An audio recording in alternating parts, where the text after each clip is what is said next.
people say, now you be one mama, eh. One mama, eh, eh. Oh, oh, oh. Come on, come on, come on, let's do it now. My baby, eh, eh, eh, eh, eh. My fine baby,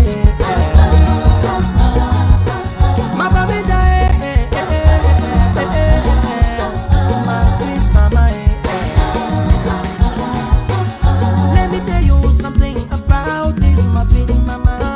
The only woman who give it me to grow and make me a man. Thank you, eh, for the love you showed me. Without you, my bamenda, I know for the existing. Thank you, my bamenda, thank you, my homeland. God bless you, my mama, for the sweat you said for your children. I am proud of you, you are rich. I am proud of you, you are strong. You defeat the whole Cameroon, like Africa in the one leg. My bamenda, my fine baby. My bamenda, my sweet mama. Some people say you too small to change the country. Others say you're not big good for make things work. But just a name in this country, people them they shiver. The way we are picking them, they also people them they wonder. Thank you, my bamenda, thank you, my homeland. God bless you, my mama, for the sweat you said for your children. I am proud of you, you are rich. I am proud of you, you are strong. You defeat the whole Cameroon, like Africa in the one leg. My bamenda, my fine baby. My bamenda, my sweet mama. My brothers and sisters all over the world, whatever you do, always think about your home. It's a place where you will come back some days. Let's clean it up, let's build it up. Thank you, my bamenda, thank you, my homeland. God bless you, my mama, for the sweat you said for your children. I am proud of you, you are rich. I am proud of you, you are strong. You defeat the whole Cameroon, like Africa in the one leg. My bamenda, my fine baby.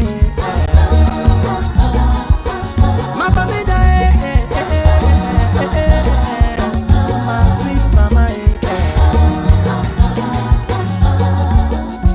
All the hard-working sons and daughters of this great northwest region of Cameroon, I want you to stand up and dance, because the time has come when we have to put our heads and hands together in order to build this our lovely and only region.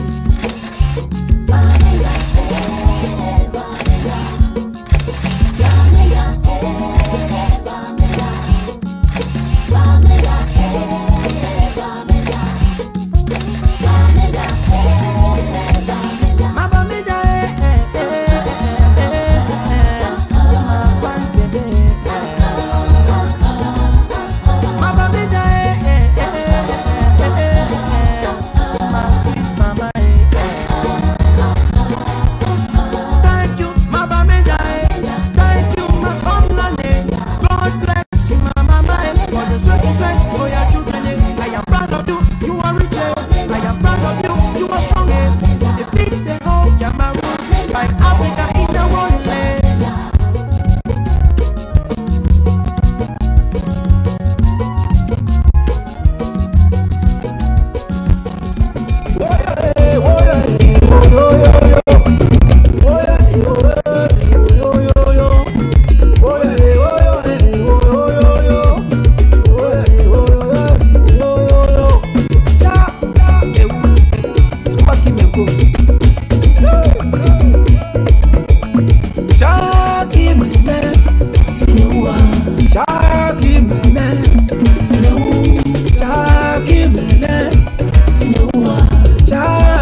thank you, ladies and gentlemen. Thank you for watching ABC, ABS, Africa TV.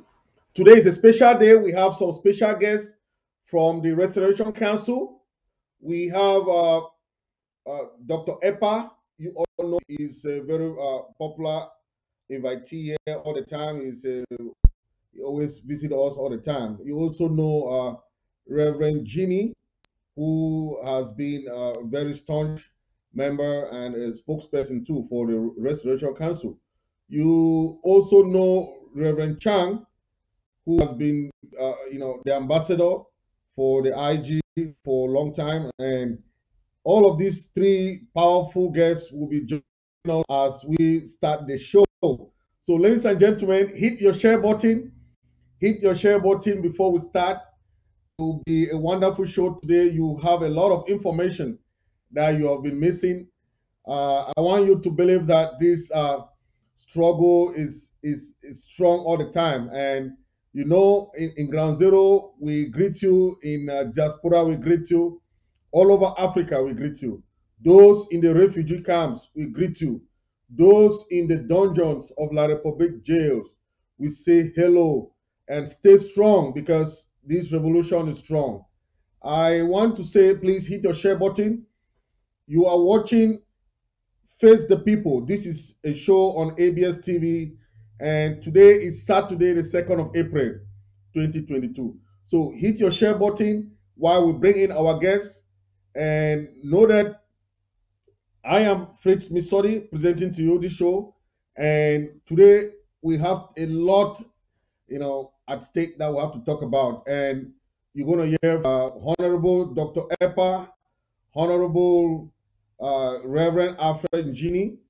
You're going to hear also from Reverend Chang, who has been one time the chairman of the Christian political party back then in the days of the political parties in La Republique. So we have powerful guests, and now we are fighting to liberate our country. So these are people who have been fighting back in the days. So some people think that this struggle started with in 2016. No, this struggle started back long, long ago. You have people that have been fighting for a long time, but because of lack of social media, lack of back then we had only CRTV.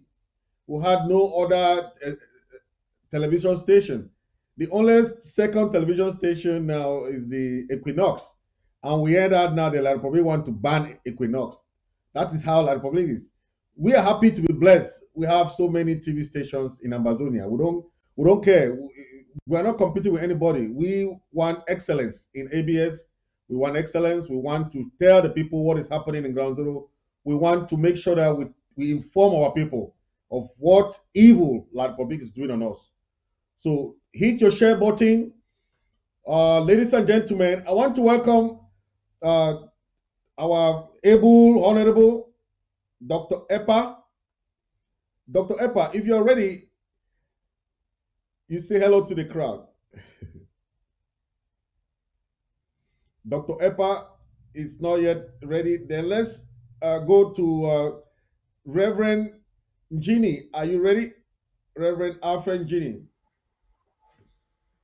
Yeah, I'm ready. Thank you very much, comrade. It's a great pleasure to be here today. Thanks for inviting me and making me part of this great program of ABS Face the People. By the grace of God, we're here to face the people of Amazonia, the well-wishers and the sympathizers of our people and the cause of our revolution. And as many as are already connected, we are grateful that we are here just because you are there. So without you, we wouldn't have had this opportunity to come in your way so we can share information and walk in the light of knowledge. It's only through knowledge that we can be united in purpose, in vision, and in zeal. And so I'm sending special greetings to our able, resilient restoration fighters everywhere in Ground Zero, in the 13 counties, wherever they are, in the cool of the night, under the rains, in the hauntings of the mosquitoes, beside the terrorist army of La Republique de Cameroon and enablers. We rest your flags and we send you 21 gun salute And we are standing with you together. We are just standing on the course because you are there on the front line and doing the maximum to keep this struggle going. And sooner than later, we will make it. Thank you. Thank you, Reverend. Thank you very much for coming to the show. I know we have a lot to discuss today. You, as a honorable member of the Restoration Council, you enlighten us a lot when it comes to this council, which is a special parliament for the people of Amazonia, that they do a lot behind the scenes. I bring the members of this council so that they should let you know what they're doing, because a lot of the time they are working behind the scenes and people are asking, what is the Restoration Council doing? Are they just there, they're doing nothing? But today you have some members here, they will tell you what they're doing behind the scene to make sure that this struggle move. If Reverend Chang is ready, then Reverend Chang, are you there? I'm there, Chairman Misodi. Can you get me? Yes, I bring you 505. greetings. Yeah, I bring a special greetings to all Ambazonian Southern Cameroonians viewing us on Africa Broadcasting Service. And I'm honored to be here with honorable men of the nation of Ambazonia. God bless you. Invite others if you find that they are not right there, so that they can join this very special enlightening session. And I know confusion is bound to suffer total defeat by the end of this special presentation. We love you with the love of Christ. Thank you, thank you, thank you for honoring our invitation. I want to tell ladies and gentlemen that these are people who have fought so hard for the liberation of Southern Cameroon. Back in the days, we had the NCNC, we had different movements, and today we still have different movements, but we have the IG that stands as the governing body to help to portray our face to the international community. Today, I want us to talk on this issue. We have a new government. We have a new president, President Iya Marianta Njumia.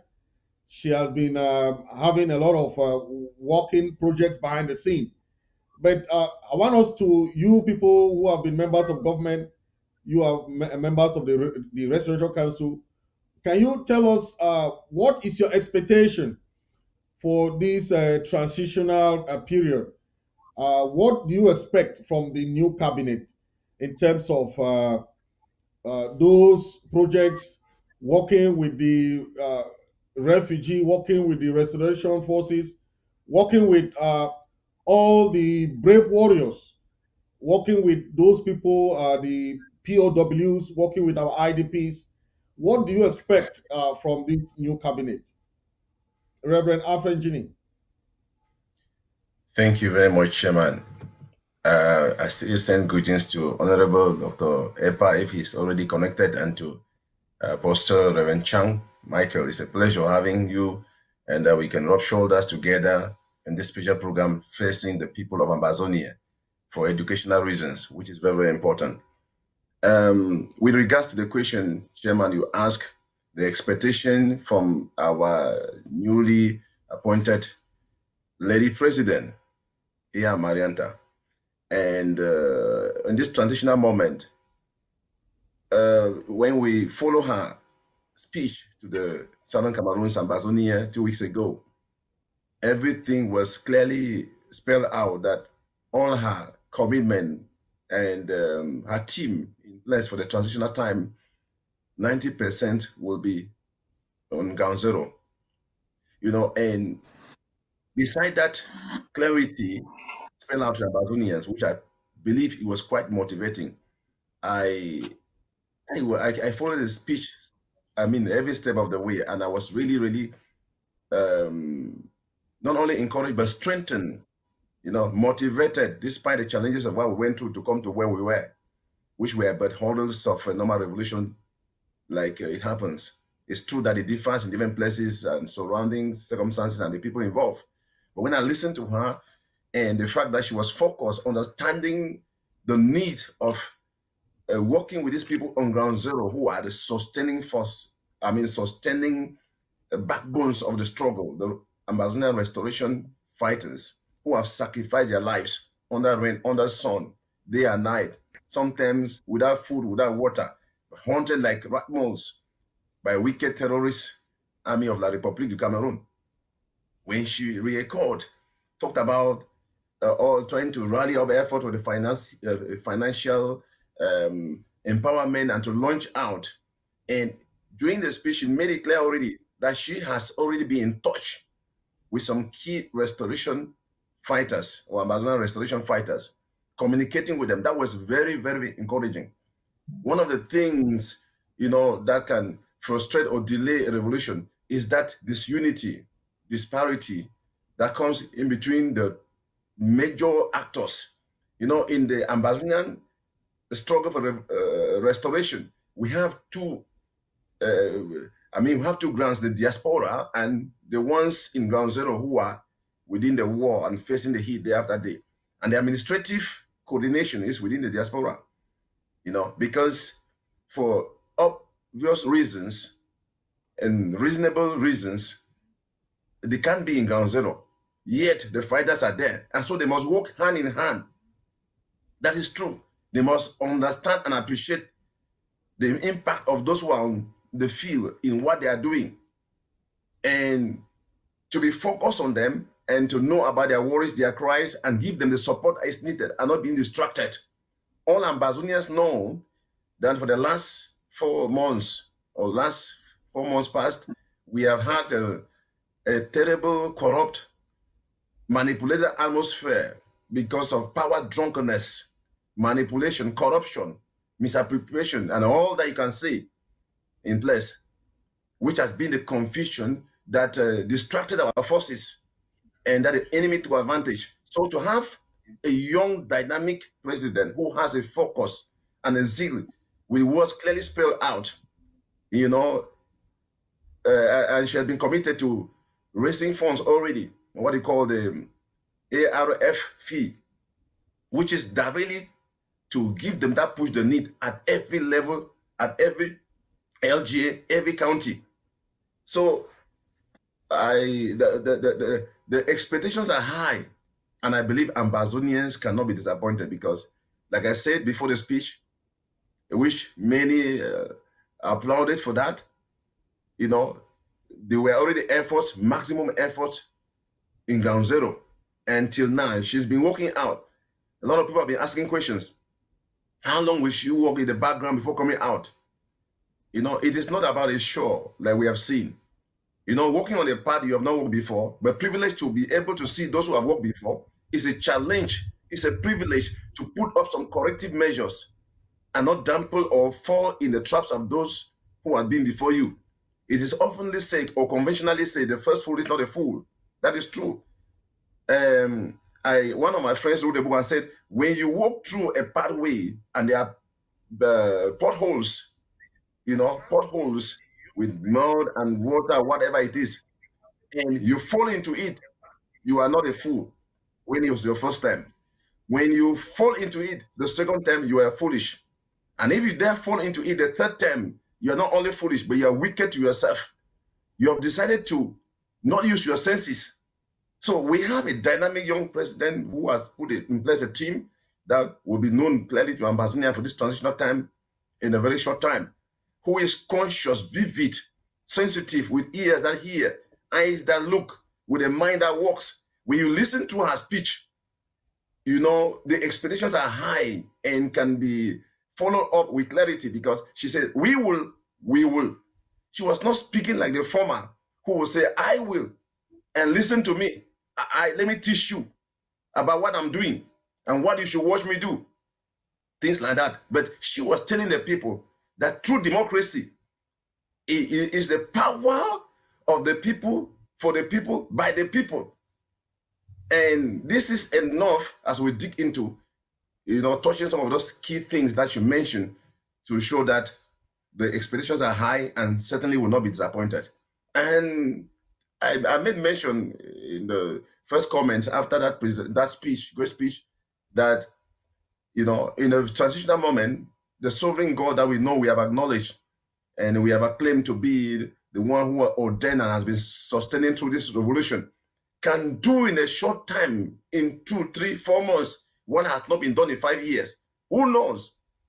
Bible says one day with God is like 1,000 years, and 1,000 years just like one day. That means significantly when God steps into the scene, when he finds the right instrument that will speak the right things and take the right actions, he can do something outstandingly clear, that will subdue and the hand of the enemy and frustrate all their strategy and bring his purpose to manifestation, which his people will rejoice in the testimony, proudly for his own glory.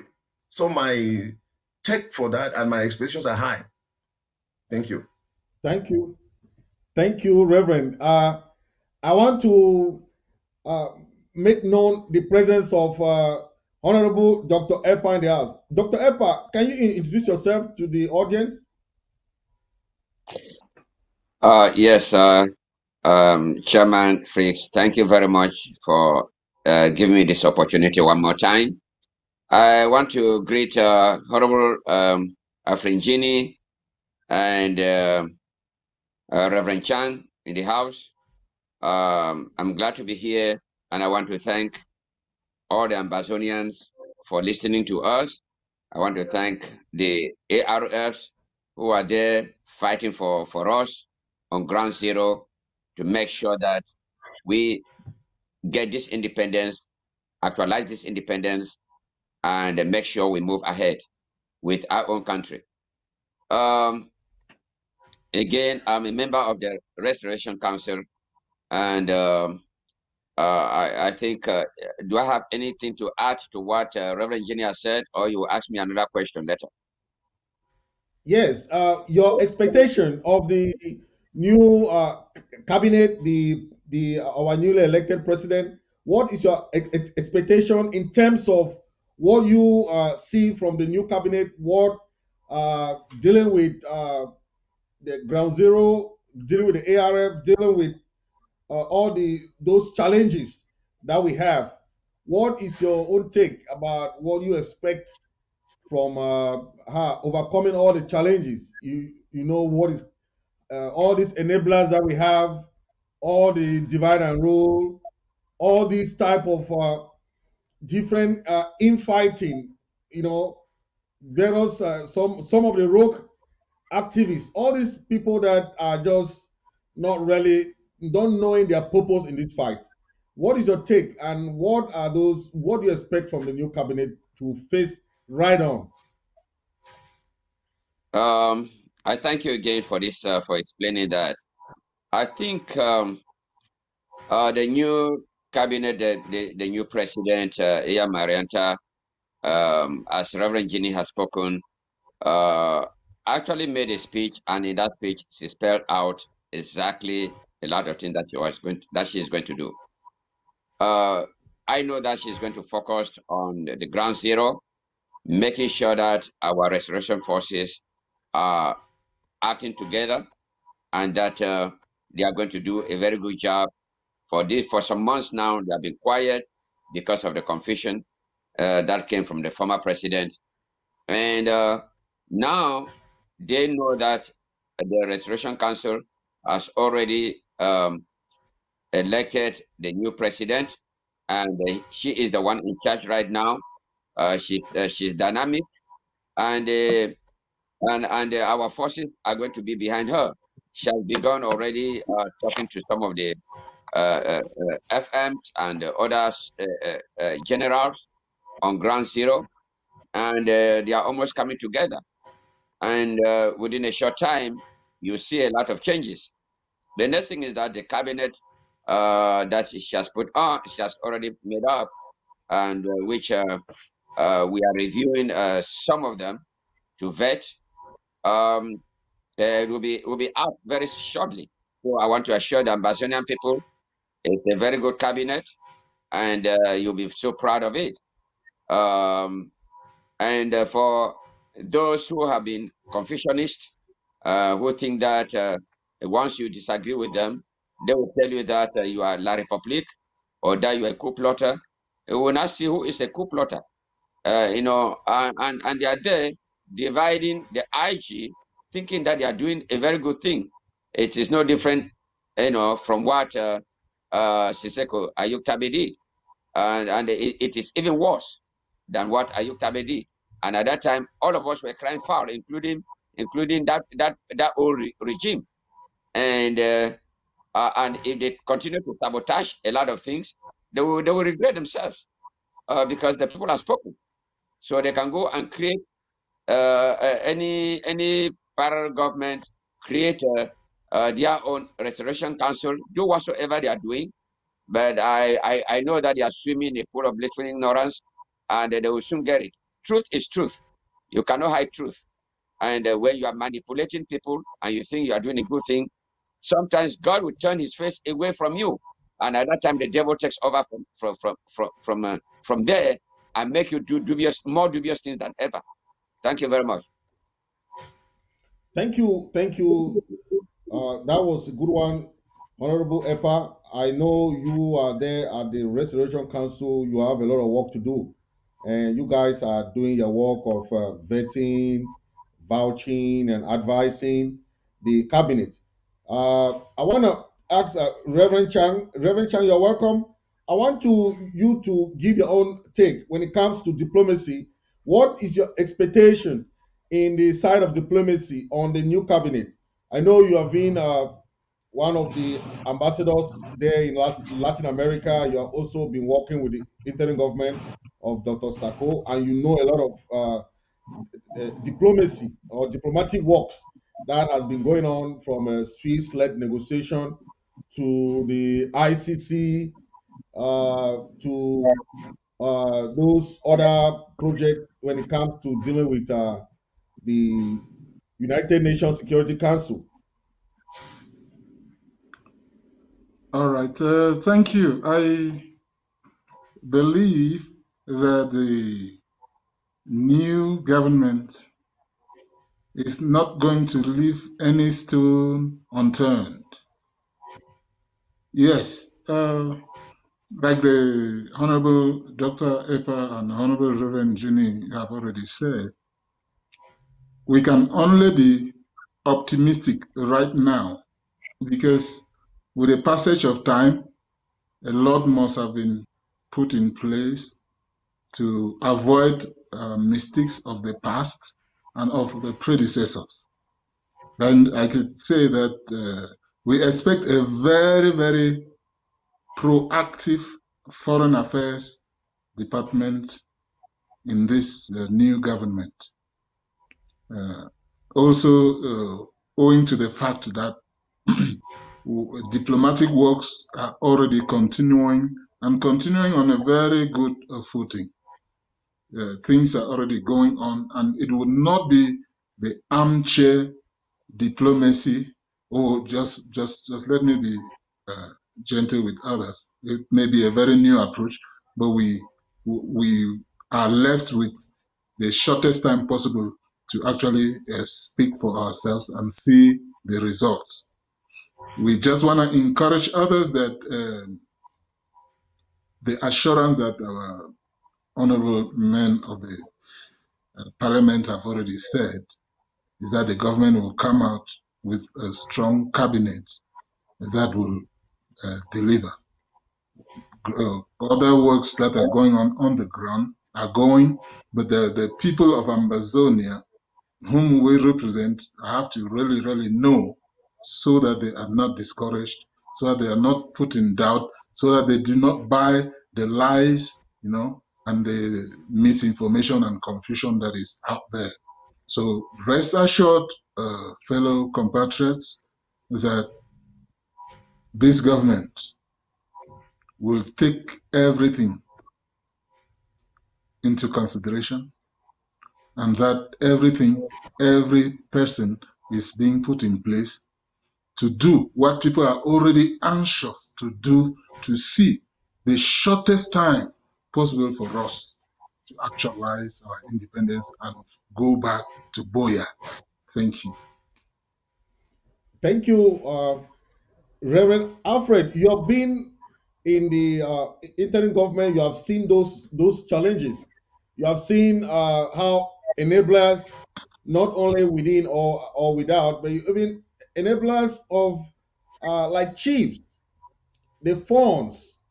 I can also call Atangangis and all the elites that are fighting. You saw those elites that are fighting against us.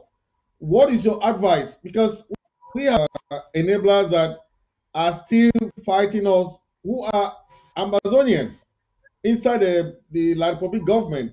We also have these the rogue leaders, who want their way or the highway by creating their own parallel government. They do their things, but those are the challenges that we face. You know, what is your take, Reverend Alfred, for the new regime, for the new government of President Ian Marianta to take head on these challenges of enablers from within and without? Thank you very much, Chairman, for that question. You spelled it out very clear, enablers within and without. I want to say that the ones within are more dangerous than the one without, because from within they know who you are, where you put your head, how you go out, how you come in one way or the other, and they can want to cripple you from within, so that they block you from reaching out without, because the intentional leadership is reaching out with strategic purposes and projects for accomplishment. And the ones within La Republique, within Amazonia, within Ground One, and everywhere, even the diaspora, there to make sure they abort every effort of projects launched out for. I think that for President Marianta and her team or cabinet, this transition, if she remains focused to her words, being 90% in connection with Ground Zero and 10% within the diaspora in diplomacy and other things, administrative effort and diplomacy, these enablers within or without will suffer frustration, total frustration. That is true.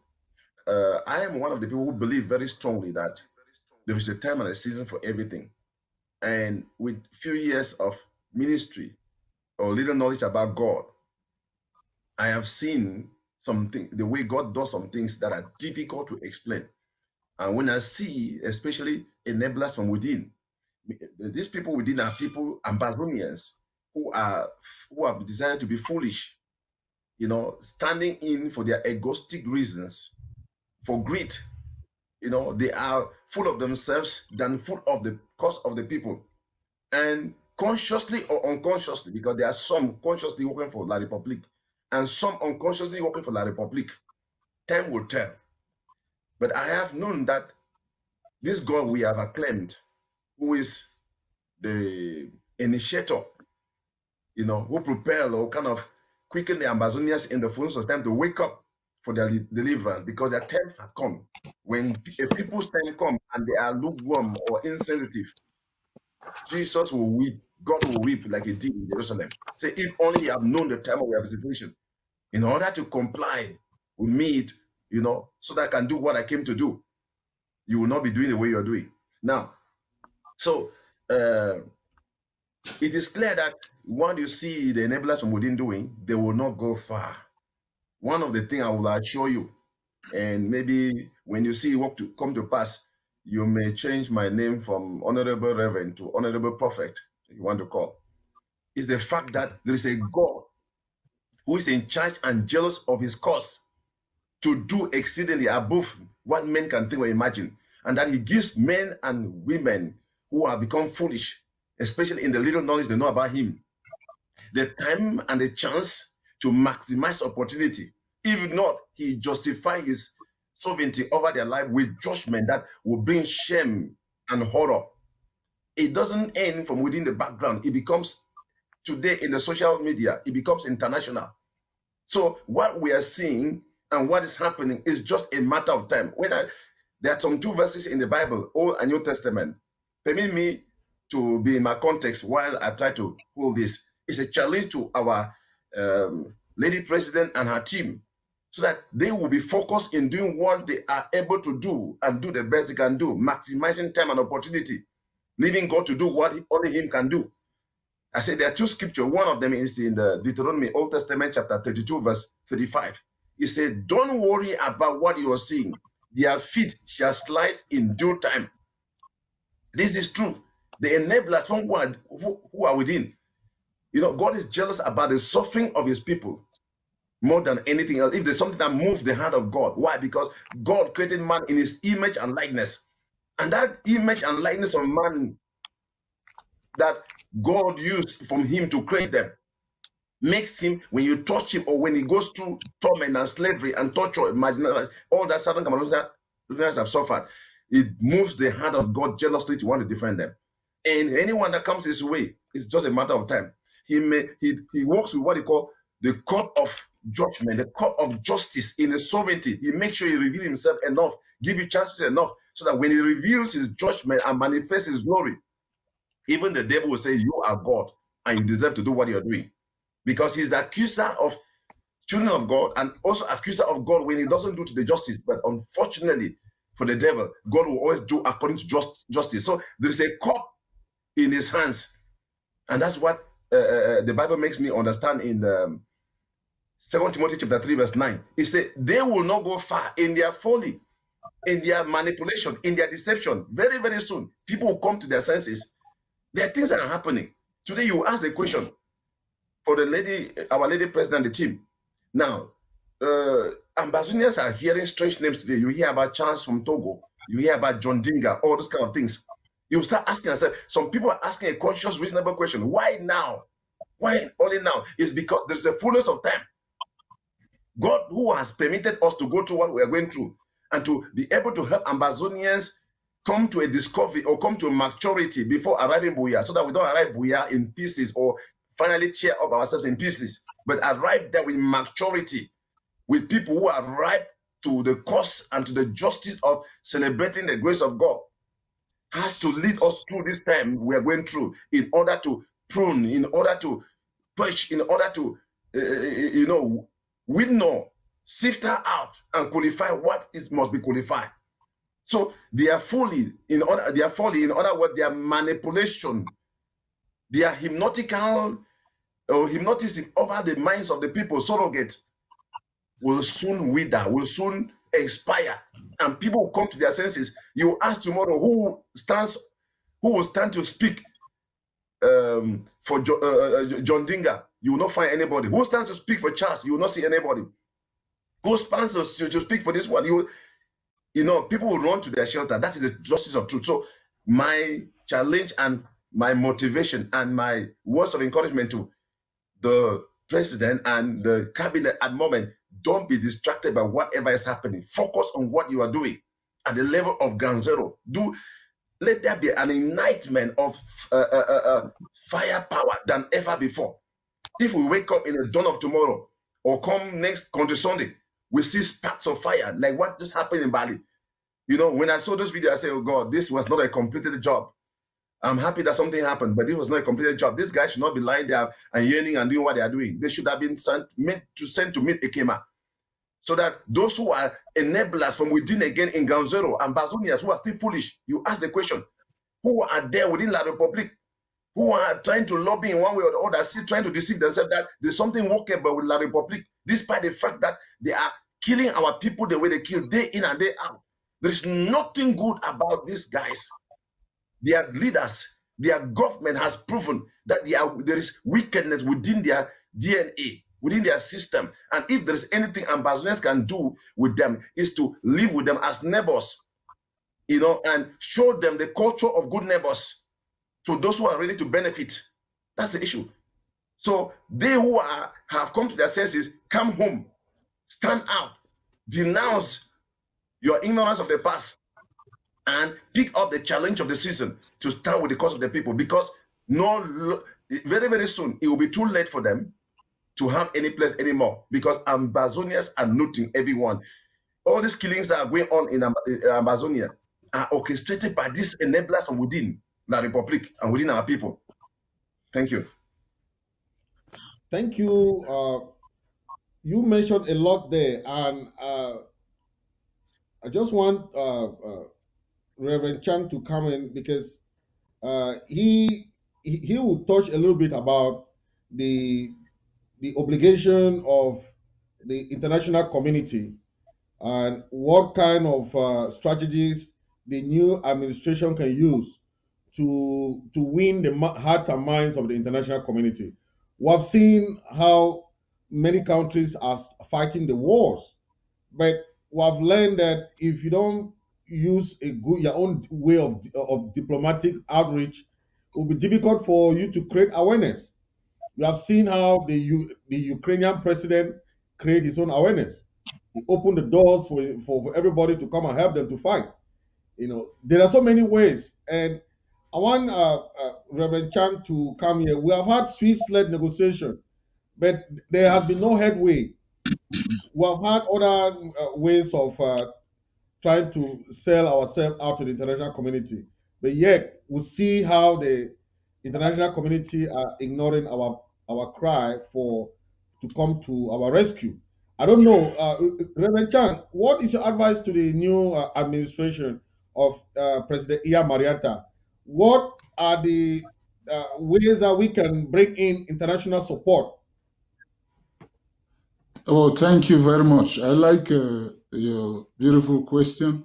And like Reverend Ginny just said, there are issues that have to do with international relations or diplomacy that might not have been given the due attention they deserved. Should I mention the diplomatic missions to Latin America, to Brazil, which was not undertaken by a minister of foreign affairs or a diplomat, but by the president himself? Now, how do you think that can impact positively on our freedom? Because by now we should be hearing at least something from Brazil. This is not anything. This is not hate. This is holding people to bear fruits, to bear some diplomatic fruits. Up to this moment, have we had any interaction, at least with a Minister of Foreign Affairs, or what you should call SOS for Foreign Affairs, as far as Brazil is concerned? No, to the best of my knowledge. So the new government is encouraged and advised to make diplomatic moves that are worked on the ground and formally and officially engaged, so that in the absence of immediate response, follow-ups will be done and reports will come to the people that you represent as an ambassador, as a minister, as a secretary of state, or as a president, because you represent a nation. And so there is something that has to be done with fine-tuning the foreign policy of the Federal Republic of Ambazonia. That should be done to attract international community. If we do that and have this open policy, because there's war diplomacy, you cannot focus 90%. Anyway, so let's say the war diplomacy strategy has to be articulated and present to others such that they may see openings to interact. Because this issue of you just saw, or well, if it is just fresh information to some people will know now that Belarus has moved from the European community to go down to Africa to buy armored cars. What is that? Those are diplomatic deals that are engaged. How will you stand someday and say this money entered into bags with holes. These deals are being contracted to come and fortify. So let me get that there and say, you see what diplomacy is. You also see what international relation or international community does. The same thing that the United Nations and NATO and other North Atlantic Treaty Organizations are reeling out sanctions on is the same thing that is being perpetrated on southern Cameroon, Sambazonia, by the Republic of Cameroon. You have not as much as heard just peacekeeping forces sent down, but you have seen tons of ammunitions being sent out, and in public by United States, by other nations that we should be naming should not name for want of time. These are the types of things. When diplomatic language goes that we will send our war equipment to you, but you use your own people on ground to fight. Now that we speak, intelligence shows that people have already left the African soils and they are actually inside Ukraine to use those equipments to fight Russia. All right. If our government is fully aware of this, we will continue to knock the doors. We will go. We will not leave out one opportunity. On the 31st of the same of March, there was the 6th Commonwealth General Assembly debating on the sports and sustainable development. This thing that is a strategy that we could meet with what? With the Minister of Youth and Sports, or Youth and Physical Affairs. Those are channels. So, but when you advocate for the creation or the addition of that ministry there, you may not just look at home front, you may look at the gains that we will attract at the international front in diplomacy. With that, and Ministry of Tourism may not be something that you think is very important in this thing, but it is so important because that is the means through which people travel, visit, and go to those particular places, and so on. So the strategies will be, by the grace of God, put into place for this new administration to use. And I know that the fruits will speak for themselves. Hands are there, and the channels are there, and the parliamentary, interparliamentary union, IPU, there are also other channels that the government has got to use. People think that the honorables that are sitting here have the honor to sit with them on this panel may just be there to make laws, but it's much more than that. They can do interparliamentary exchange with some of the connections that we are doing now. We will be able to recommend that, and if it is taken, it will be for the good of Amazonia. Thank you very much. Just to mention those for now. Thank you, Reverend Chan. That was a good advice to the new administration. I want to understand the role of fundraising, because in the past administration, we have seen a lot of misappropriation, but the new president, Iamaranta, said that 90% of her budget will be for the restoration fighters, going directly to the. So that is why she brought up the ARF fee. The ARF fee means the Ambazonian restoration fee.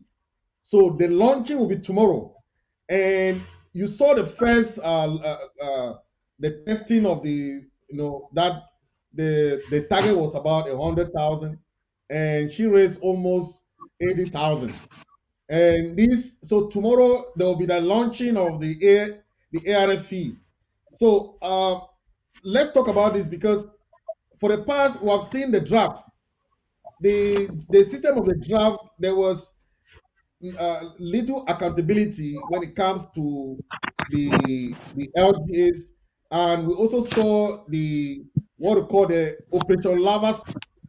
we don't understand how the former cabinet or the former administration used the money. They brought up a lot of different fundraising, but we did not see the effect on the ground. So this new project brought up by the new administration will be a different format as of the draft or the Operation Lava Storm 1, Operation Lava Storm 2, or my trip to Boya. All those are things that we contributed money, our hard-earned monies, but we did not see the effect. So, Reverend Epa, what kind of strategy, or do you think this strategy is a working strategy to contribute 90% of the money to ground zero, not anything else, just 90%? Chairman Chris, thank you very much for that beautiful question. And before I go to that question, let me just respond a little bit to what Honorable Reverend Afrin Gini spoke about internal enablers and what Reverend Chang has spoken about diplomacy. Let me go to that of Reverend Gini first.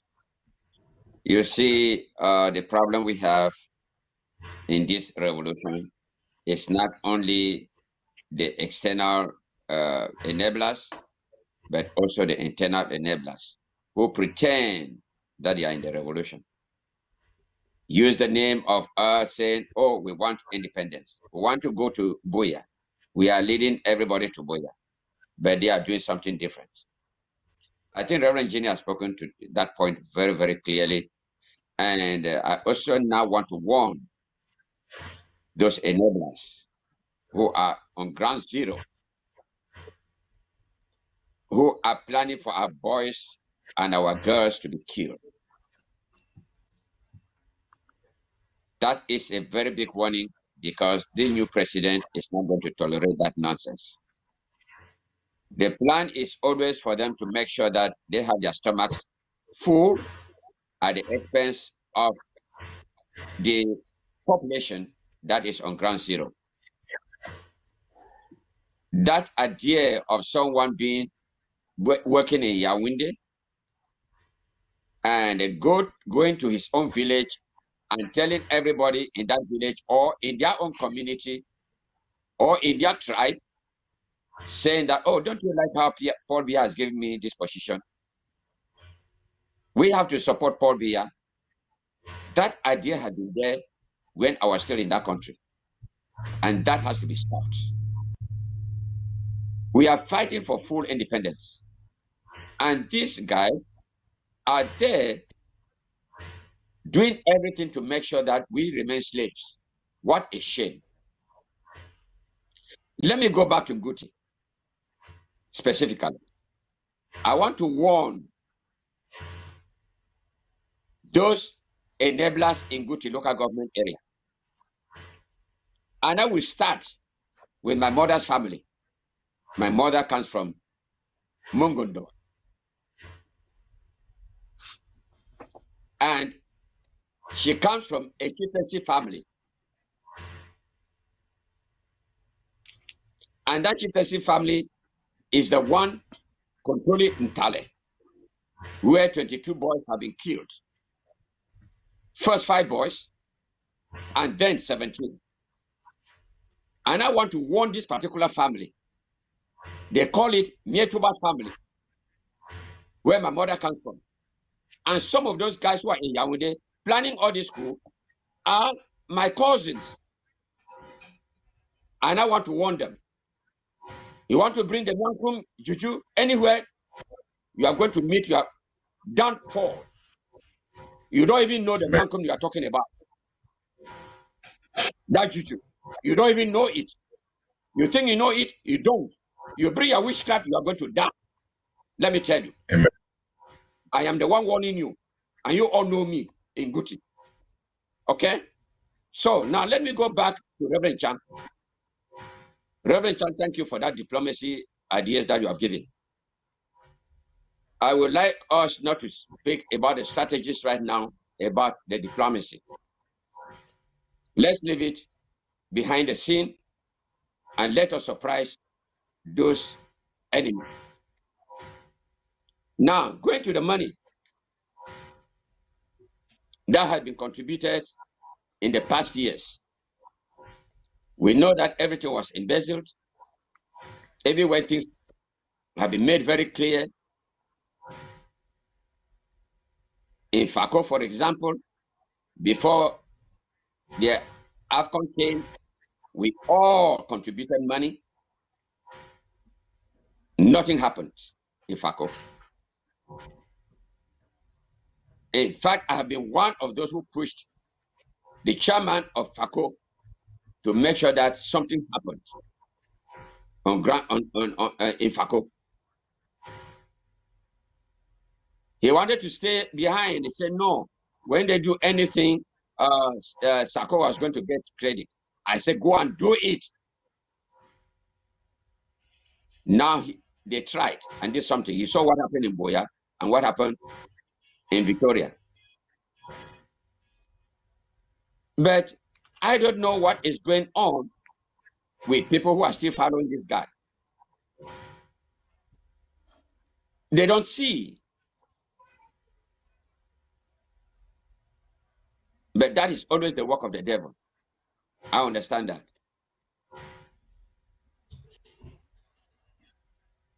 This president who has come now is going to use 90% of the funds raised to our boys on Ground Zero. And I don't want to emphasize what that is going to do, the effect. But I want to warn La République du Cameroon and those enablers, especially in Gucci. Because this very young lady who is the president, the mother comes from a chieftaincy family in Gucci. That is where you had the original, the first chieftaincy. The name Gucci came about because of him. When the Germans met him, they were asking the name of the village. No, they were asking, they were asking the name of the village. Since he did not understand English, he said Nguti. He thought they were asking him his name. So he gave the name Guti, and then the Germans wrote it Nguti. That's how the name Guti has come about. The real name from Guti is Bebum, and the mother comes from that. And I am calling for the Guti people to join us. Don't sit aside thinking that people will be fighting for independence for you. If you are dull, you can remain dull. You think you can sneak yourself through like public and do your... Go ahead. But I warn you at once, don't cry tomorrow. Thank you very much. Thank you, Doctor, for that wonderful explanation there. I want us to move to this issue of the Constitution, and we'll talk much about how the former president broke the laws of the land. You know, the laws that made him president, the same constitution that made him interim president and president of Ambazonia, the same constitution that elected him president. But you people of the Restoration Council, you saw how the former president broke the law. You saw how he went right there and was going against all what it takes as a president. Your work there was checks and balances, was vetting, was advice, was vouching. You had all the what they call those legal standing. You people are the lawmakers of the land. You people are the advisors. You create bills and you pass laws for Ambazonia. But when you see a president who is going against the law of the land, that is, what kind of nation do you think we are building? What kind of nation are we building? Why are we still doing the same thing like La République? I mean, we have gone a long way. Reverend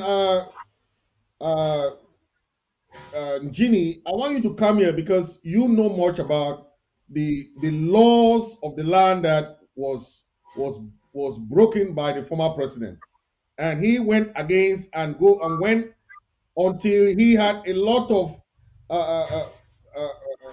allegations that led to his impeachment.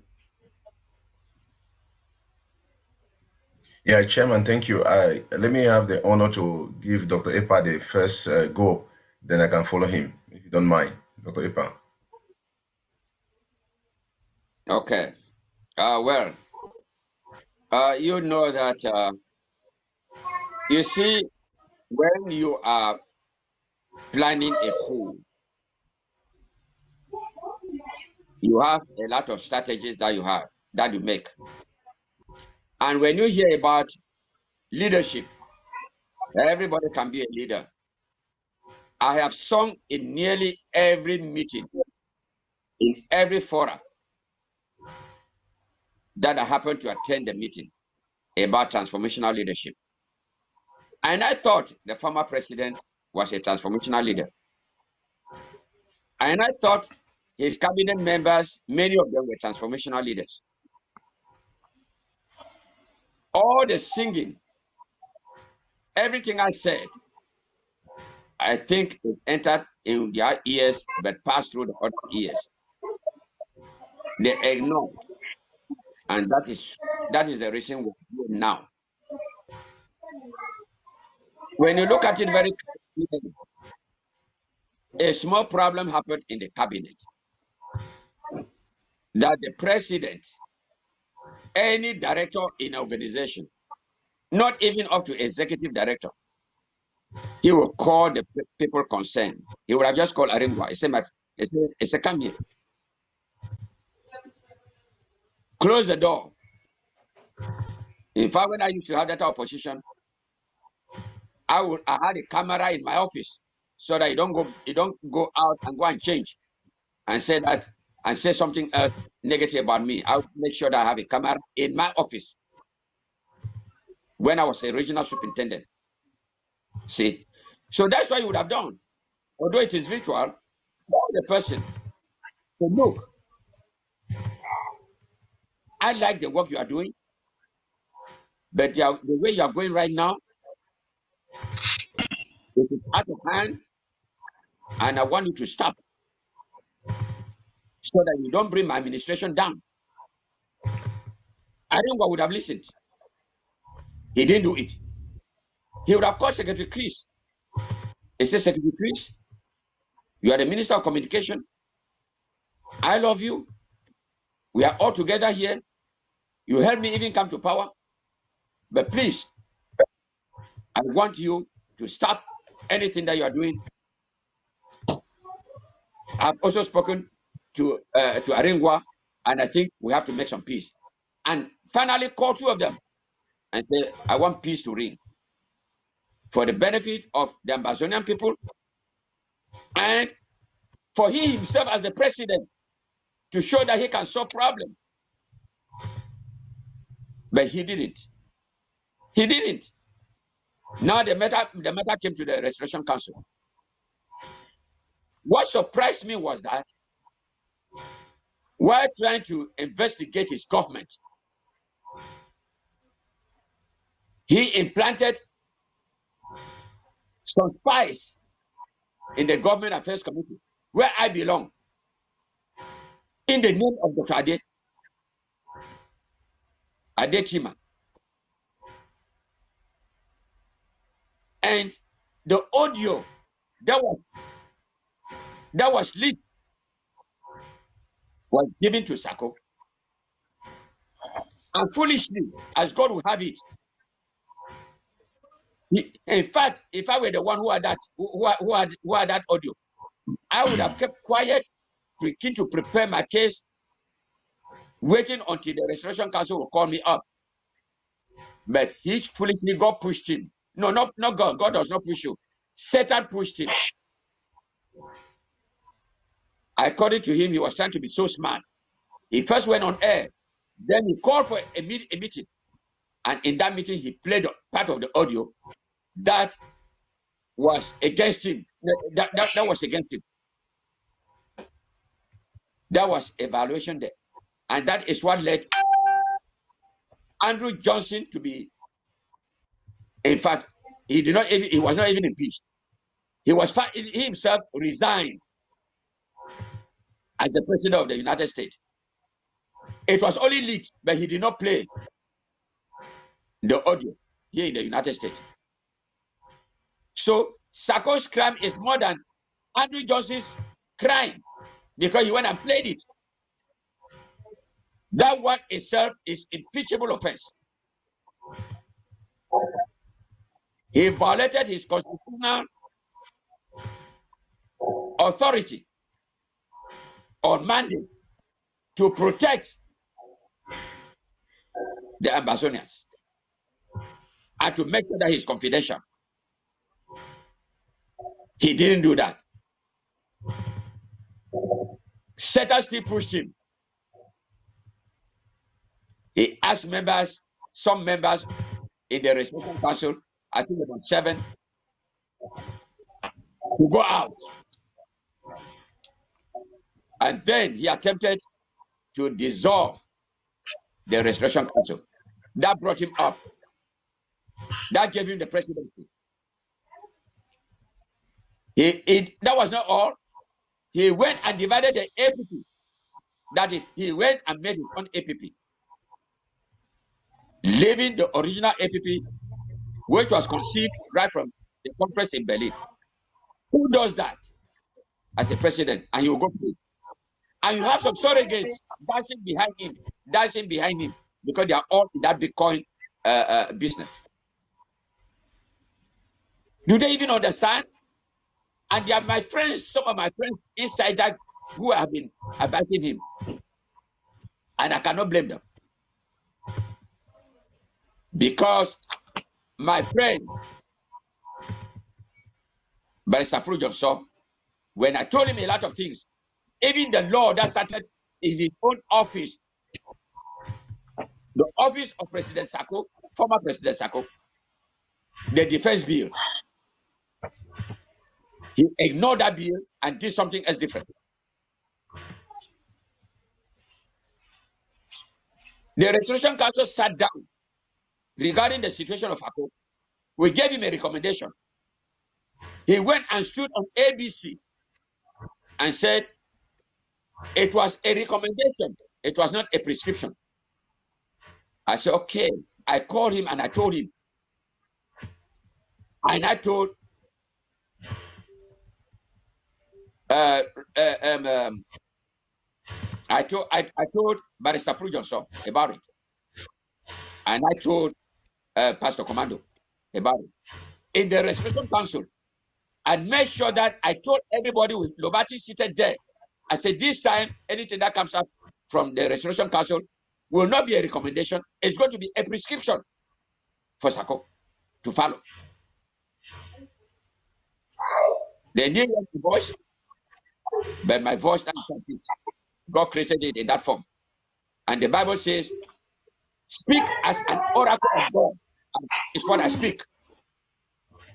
And the devil can go to hell. So, when you see all these violations, eventually now financial allegations also came in. And now we're seeing a lot of other things coming in about different news and all that type of thing and so forth. I just feel sorry for him. I feel sorry.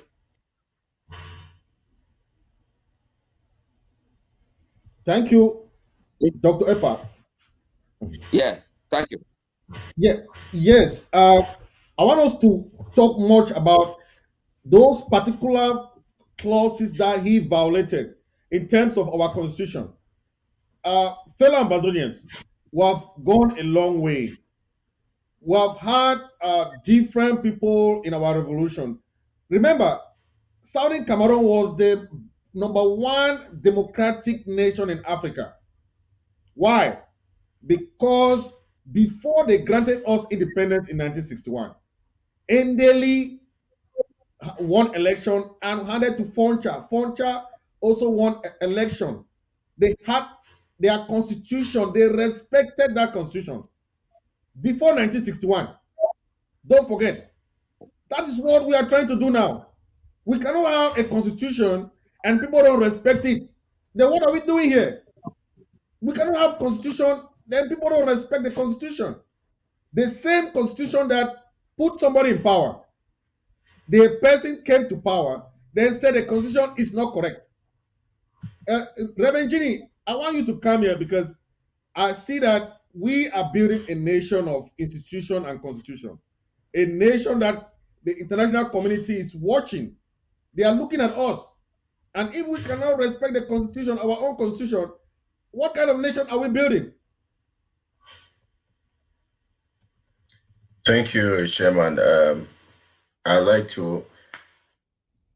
really appreciate what Dr. Eppard put forth already, because there were two key points that brought about the impeachment and the removal of office of the former president, Sako Samuel. The first one was those abuses which you are trying to, which you pointed out, Dr. Eppard pointed out here, which you want us to re-echo. And the second major point was the misappropriation and the failure of leadership endeavors. The crisis in the cabinet will not solve. And then beside this financial misappropriation that is so loud and shameful to think about, Ambazonians will be shocked to see when we release those things. Those were not the primary things, but they were secondary, but they'll be shocked to see. Now, when you read in the Constitution, Article 9, that talks about the president, Article 9.1, 9.1b, it says the president shall uphold, defend, and ensure respect and enforcement of the interim constitution as the supreme law of the land and the overriding instrument for the governance of the Federal Republic of Ambazonia. That is the challenge we have had. And Ambazonians have been highly manipulated. I don't know whether just simple true psychology or witchcraft. Because when I see the people who are following the former president, I see they are drunk with deception, with misinformation, disinformation, and intoxication to their own detriment. Because I don't know where they're going to put their head at the horrible end of this guy. It is but real for Ross. Dr. Eppard just said here, we had thought that we had a president who was a God-fearer and who was going to hold to the truth of his oath of commitment to God and to the people. When you read in the Constitution, another question you would have been maybe coming up to us, or subsequently when you invite us here, would have been talking about the amendments of the Constitution. Because in the interim Constitution, which is a working document, we are in the revolution and learning on the course of the way. And this interim Constitution was drafted in the course of the struggle. It is not a final document. It is yet to be worked upon, and even to reach Buya, to be finalized. Even in the United States, the United Kingdom, and other real class countries of the world, they still work out and restructure and update their constitution with the changes of time.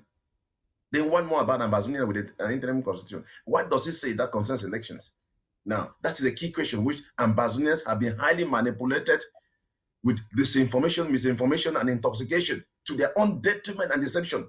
To the way you see some of the people speak the way they speak, out of ignorance and high manipulation. They just hear what it says, carry on with it without anything to defend or have their grounds. Now, the Constitution says that all it says about the office of the president was just that, or election was the fact that the president the interim president upon arriving in Buya shall hold to office in the transitional moment of 3 years, thereby through election to hand over office. That is what it says. Now, it does not forbid election. It did not, prescribe exactly. That's why it had to be amended. That was not really amended.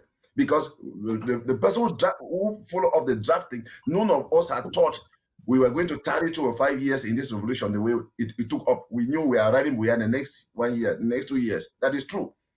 So why that discussion was, while there was not a call for concern or emergency to put that in place, this guy came into office. Now, you Ambazonians must understand that the constitution did not spell out that very clear, and it did not forbid the election. And it was through that constitution that the Restoration Council reasonably thought to look for somebody and give him a chance into office, and they found Sako.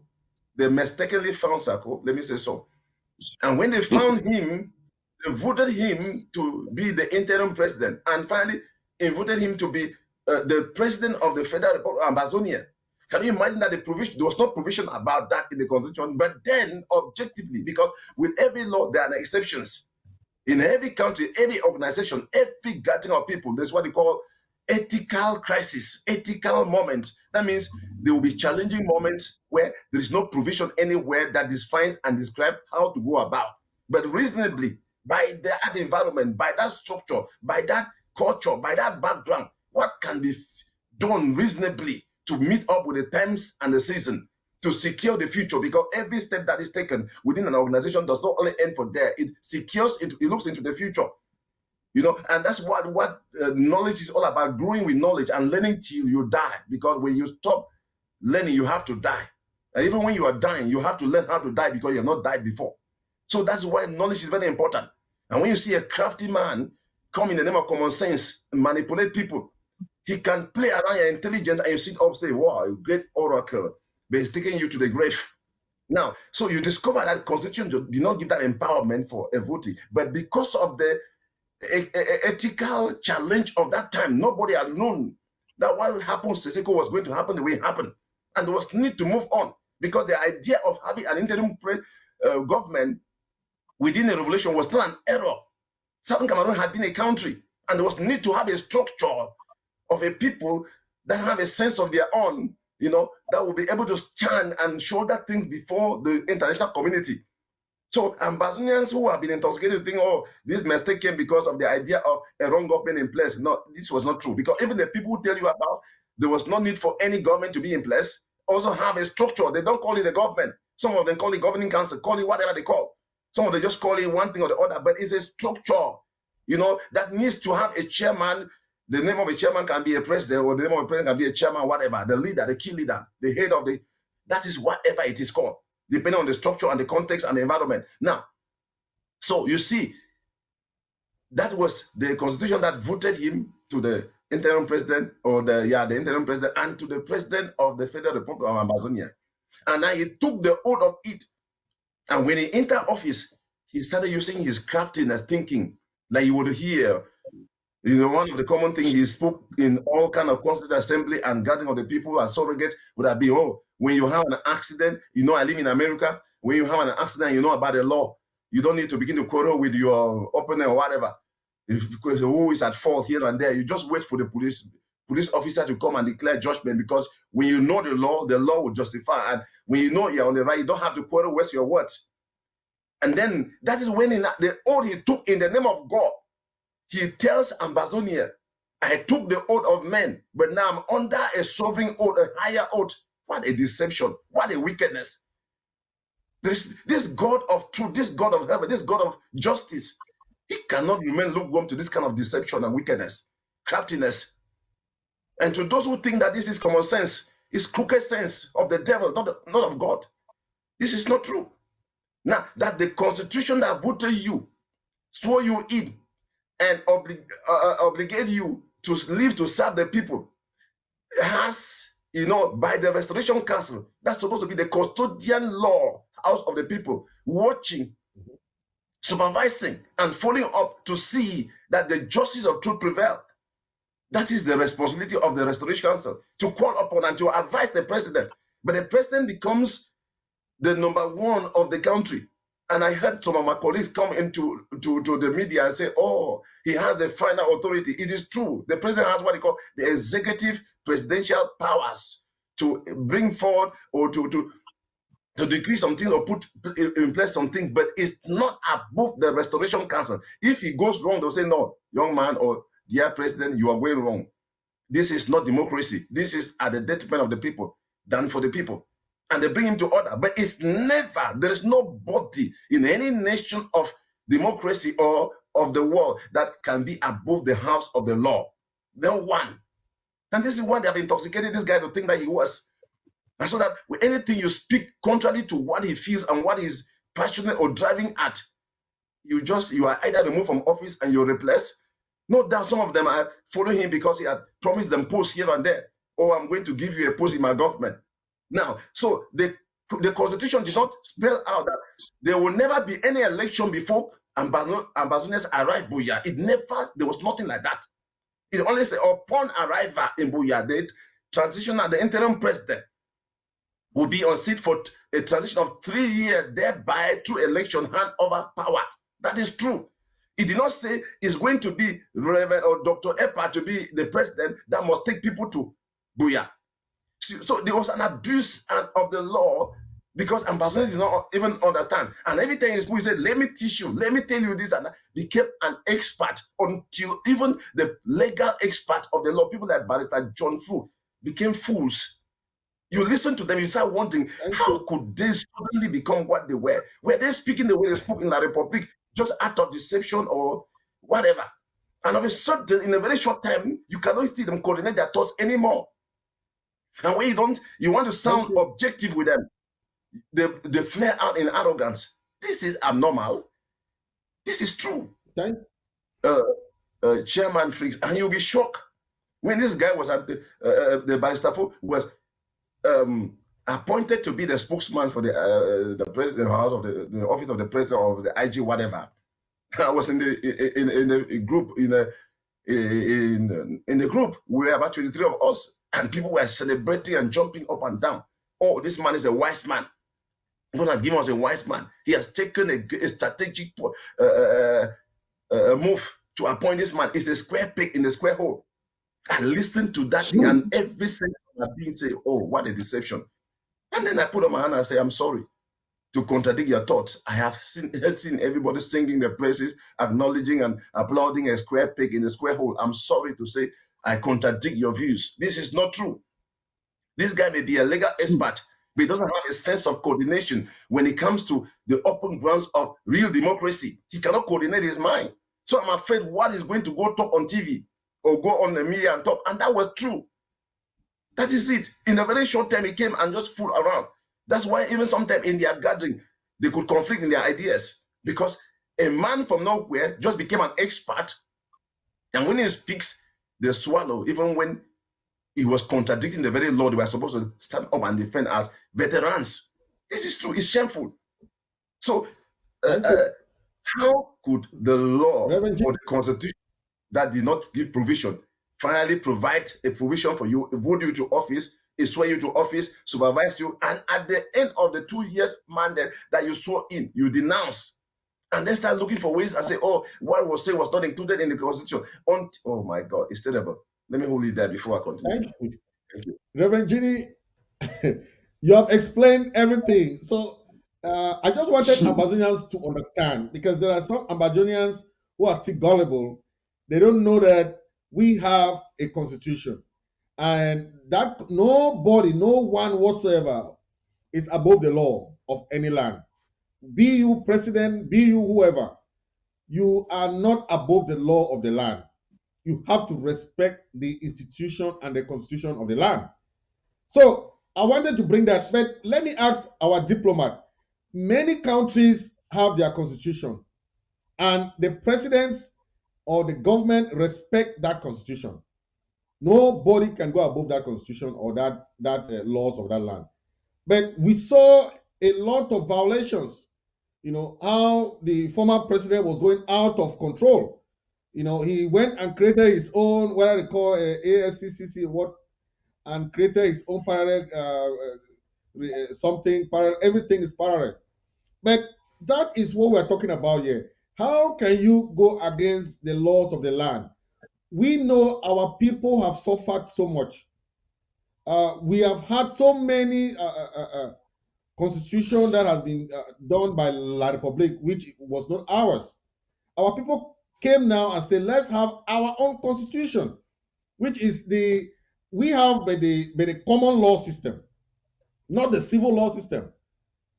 So this constitution is very embedded in the common law system. that we have to respect. But we are struggling to build a country. We are still struggling to win support from international community. But you have people that are just doing the same thing that La Republic is doing. They want one president to be there forever. They say Sako ti Boya. It means that even if we go to Boya, Sako will still be president till when we have, maybe Sako will just be like Paul Biya again. Reverend Chan, come here, let me. It's crazy. I think he has a problem with Mike. Hello, can you get me? Okay, yes, I can hear you now. Oh, all right. I was just saying that the lawmakers are spoken well, and I'm just going to add by saying that the Constitution is inviolable. That means that it cannot be violated by any person, even the person that incarnates the nation. So, giving the impression to the international community that we are having two different constitutions is a minus and not a plus. Giving the impression out there that you can just go ahead and, violate the Constitution. In fact, just like Honorable Reverend Ginny was saying, it doesn't only talk about the 3-year term. The actual issue on the oath of office of the president, which is part of a constitutional act, is the oath. What is an oath? An oath is not just some mystery or occultic something. It is a biblical standard. God himself took an oath. And an oath is a covenant, a covenant that former president entered with the people of Amazonia. The end of a covenant, especially as far as God is concerned, is that the one who violates such a covenant has to pay with the penalty of death. That is why there are instances of, blood covenants, animal sacrifice, and so on. So when you look at the violations that have been done on the Constitution of Amazonia by somebody who was at the moment qualified to run as an incumbent in any presidential election, it showed to the international community that there was a precedent that would be set for a state of chaos, a state of anarchy, if the Restoration Council did not stand their ground. So I laud the efforts of the first designers of our Constitution. I think we owe thanks to them. We will not only keep talking about the loopholes. At that time, there was the spirit of moving into Amazonia and believing that the international community, the United Nations, were going to show a little bit of regret. The Great Britain, where they were going to come in and France will back down, and then we go in faster than before. And so, drawing from the Fumban Constitution, I mean the West Cameroon Constitution, or the Southern Cameroon Constitution as at then, this transitional interim constitution was presented to the people of Amazonia. So any person who would expect an amendment of the Constitution will have to propose articles, will table it and pass a motion for constitutional amendment. Okay, if this was not done within the presidential mandate of the former president, it was only normal that it should go. So there was what is called in Christian terms a period of mercy or a period of grace. And that period of grace of 6 months was given by the Restoration Council. And there was another flagrant violation of that and ignoring an abuse of that mandate, 6 months mandate. This is the reason why every right-thinking Southern Cameroonians and every government in the international community that we expect to win their interest would want to see how your constitution, what are the provisions on your constitution? How is it addressed? How is it respected? And who is the, because here, when we talk about people that incarnate or represent a nation, we actually say the constitutional president of this country. So we know that we're not dealing with a dictator. So they know that they're not dealing with somebody who is going to cut away the wealth of the nation secretly, and tomorrow an instrument like the constitution of the nation will be used to block such. So I want to say here first that any person who is engaging any international diplomacy with a government that has violated the constitution of the people of Ambazonia is doing that at their own risk, any nation. You know, because even just like British government tried to sign an offshore deals with the Republic of Cameroon, that is at their own risk, because they will only go and mine the Republic of Cameroon, not in the Republic of Amazonia, Southern Cameroons. But there must be these instruments that will work that, and we have to defend those and legally, I mean, constitutionally move to a constituent assembly where we amend our constitution and mend the loopholes so as to ensure that whoever the people of Ambazonia give their universal suffrage to ascend to the throne will then represent the interests of the people under checks and balances by the powers that be. And that is the Restoration Council, which is articulated in the Constitution as the House of Legislation, as the legislative arm of the government. Okay, so with that, we are constitutionally following the right thing. We have one constitution, we have one flag, we have one nation, and we have one House of Assembly.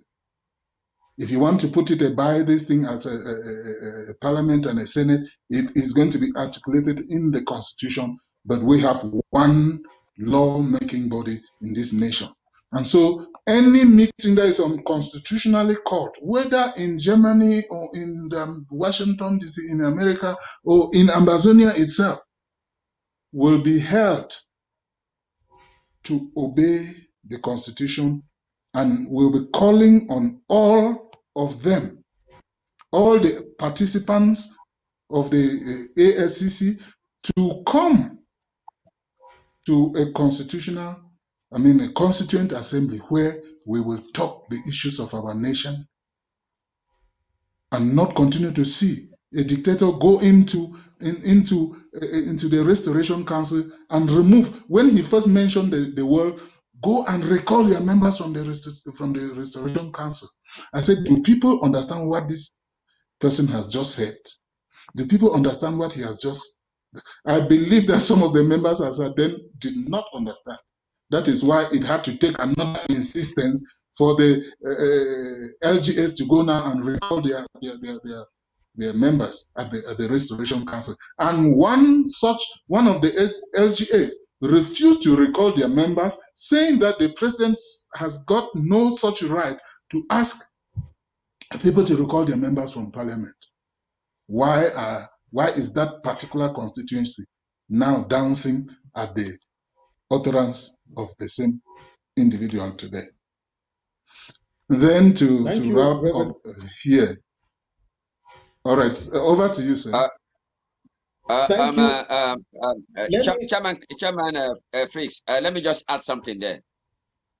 Yeah. If I can have a minute. Yeah, go ahead, sir.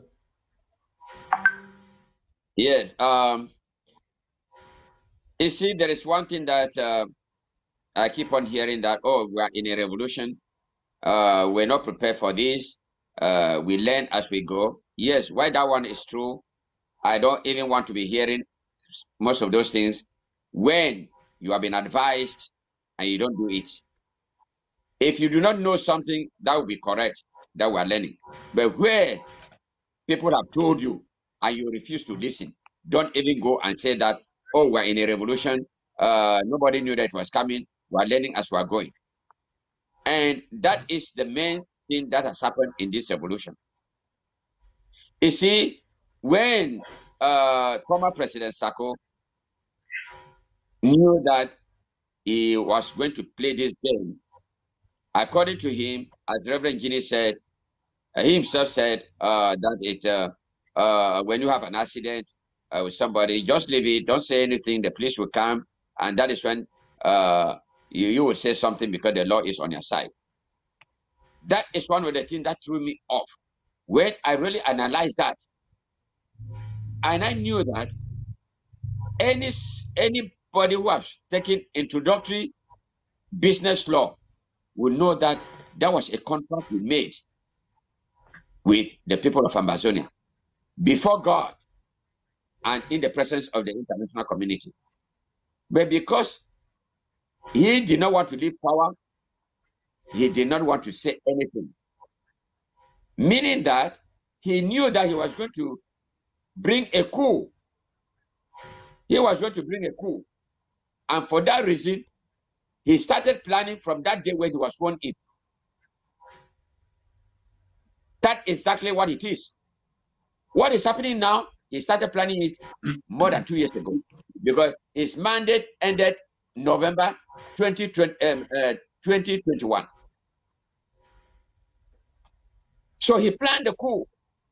Now he turns around, and those who disagreed with the dubious actions, that they are the people who are coup makers. How could a pastor, for God's sake, as I believe in this guy, stay for 2 years? He knew there was something in the Constitution. No elections were mentioned in the Constitution, because the original makers of that Constitution did not know that it was going to take up to this number of years without us getting to Boya. He knew that there was a loophole. He wanted to use that loophole.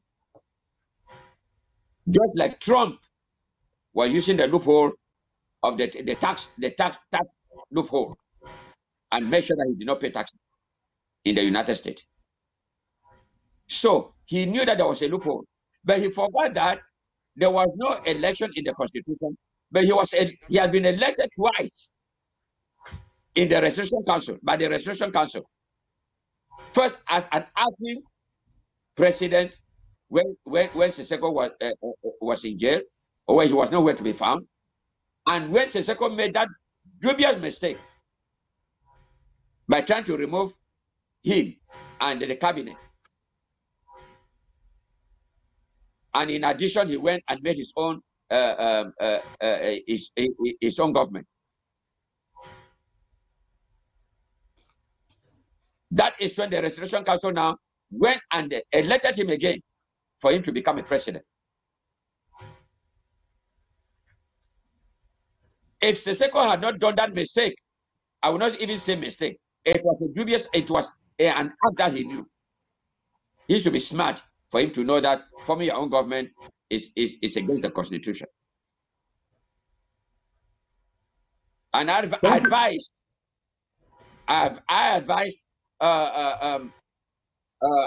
John Baokoro and Dr. Niba here in Chicago when they came here. I said, advise Siseko to make sure that government, that his government that he has formed, should be dissolved, and we shall work together. But I think they refuse to do that. So this guy, Siseko, this guy, Sako, have planned this thing for 2 years, more than 2 years now. So we should have that in our heads. And I want Ambassador to know that that is how it was. For a pastor to keep quiet, the amendment of the Constitution, he would have said, oh, look, I've been elected twice by the Restoration Council, but the elections is not mentioned in the Constitution. Why don't we sit down now, call a constitutional, a constituent assembly to make sure that these things was done? He never mentioned it. Unfortunately, the Restoration Council also made a mistake. They did not follow it up. And that is when we came. So he used that opportunity because he had some members in that Restoration Council, like Winnie Lobati, I don't want to be calling people doctors when I know that, maybe I should just respect her by giving her a doctor. Though I don't believe in PharmD, PharmD feeling that they are doctors, because that's not, PharmD is not, pharmacy doctor is not the final degree in pharmacy. You have more degrees in pharmacy that are not, so PharmD is not a terminal degree. It is just that, like juris doctor. Juris doctor, they don't call themselves doctors. But for all these families everywhere, they say they are doctors. They are not. That's extended, in academic cycle, it is extended master's degree. Extended master's degree. So I want to make that very clear before the public. Okay? Academically, in academic cycle, they are not called doctors. Just like PharmD, in fact, when you see people who have juris doctor, they are here in this country, they don't say that they are doctors. Thank you very much. Thank you, Dr. Epa. You brought up the former Secretary General that was dismissed because of the allegation that she was working with Dr. Sako to topple the Restoration Council and she was promised the post of chairlady of the Restoration Council. We have seen that in the mushroom parliament that they went and created in Maryland under one small house there. It's clear now that she wanted to be the chairlady, because now she's the chairlady of the House of Thieves. Let me ask this to Dr. Reverend Ginny. You saw her up front, all her evil machinations to topple the Restoration Council, our parliament. What were you guys thinking that she was doing? Because we saw all what she was doing. She misused her office of Secretary General by going to sign documents that were not bills passed by the Restoration Council. That itself is impeachable. She was supposed to be impeached, not dismissed. Because first, she did that not one time, not two times. She wrote all the resolutions that were passed. She never bring them to the people of Ambazonian. She's a Secretary General. She had to publish all those resolutions that were passed. Then she kept them in her bunker. Reverend Ginny. Yeah, Chairman. Thank you. You just said she was supposed to be impeached and not dismissed. I don't know. Maybe I feel like the dismiss is heavier than the impeachment, because dismiss would have been like remove her from her position and, stripping her off from her duties. We would have been able, if we did impeach, we should have been able to follow up and even, remove like we did with former President Sako. Now, Right. There were two things outstandingly, and I'd like to clarify to Ambassador, she was not the only one. Dr. Epa, when speaking here, mentioned about another one, Dr. Ade, whose wife was, the recorder of the information. While I'm a member of the RC, just like all of us who are here, well, according to the Constitution, we are guided how we need to go about our meetings. In the country or in the high level of military and democracy, before some people are even put into some kind of offices, they need to vet them. It's true that sometimes the changes of time cause some people to be corrupted, and then they change from whoever they were after normal vettings were done for them. So she was not alone. There were quite a number of them who sidelined or who stood out. And this evil plan of having that the former president had been working already to replace the chairman of the Restoration Council with her, that did not work. Finally, when the Sokum to his call to withdraw or for withdrawal, she was not supposed to be one of them, but did withdraw. But then in that last session, that was on the 2nd of February 2022, she was with us, you imagine. And she even lobbied some of those people to come. Finally, when she pulled away, she pulled out with them. And you will not believe that she was one of the people who initiated a bill to be voted. And when finally the time came for the bill to be voted, she abstained. And people were asking, how could you propose a bill And now we are voting for this bill, and you abstain. Is this not betrayal or a trap or whatever? But we discovered she came on a mission, and the mission was to disrupt or to frustrate the House not to go ahead with the impeachment of the former president, because she discovered everything was put in place and everything was clear. You will be shocked that she made it clear in that session on the 2nd of February. She made me mention, if these allegations I'm getting about Dr. Sako are true, I will be the first person to take him to, I will personally sue him to court in America. Can you imagine? I'm wondering what she's going to do very soon, because she didn't sit to verify or to follow up the cost, but jumped out from there and ran to the TV. But there were two things here with her and 8 others: abandonment of office. They abandoned office because that is the few of them who came the last day they attended the session of the Restoration Council was on the 2nd of February 2022. And all through, we had ceaseless nights of working sessions here and there, following up, talking with witnesses from the Government Affairs Committee and the General Council sitting. Emergency. They didn't show up for any of them again. Now, the second major reason was misrepresentation and falsification, and also usurpation of power. So she misrepresented the ROC, falsified documents in the name of the ROC, usurped the authority of the chairman of the Restoration Council, and wrote a letter and signed in our authority as a ROC, to send to Ambazonia. I even carried it to ABC, which has become a surrogate kind of TV of propaganda. Unfortunately, many people still succumb to that. So these are the things that brought this lady, to start running. And then finally masterminded and followed through to what we finally call, because when we impeached Sako on the 2nd of February, we finally called him on the 12th of that February to come to the Restoration Council and defend himself on the allegations that were there. That was a justice of democracy and the law.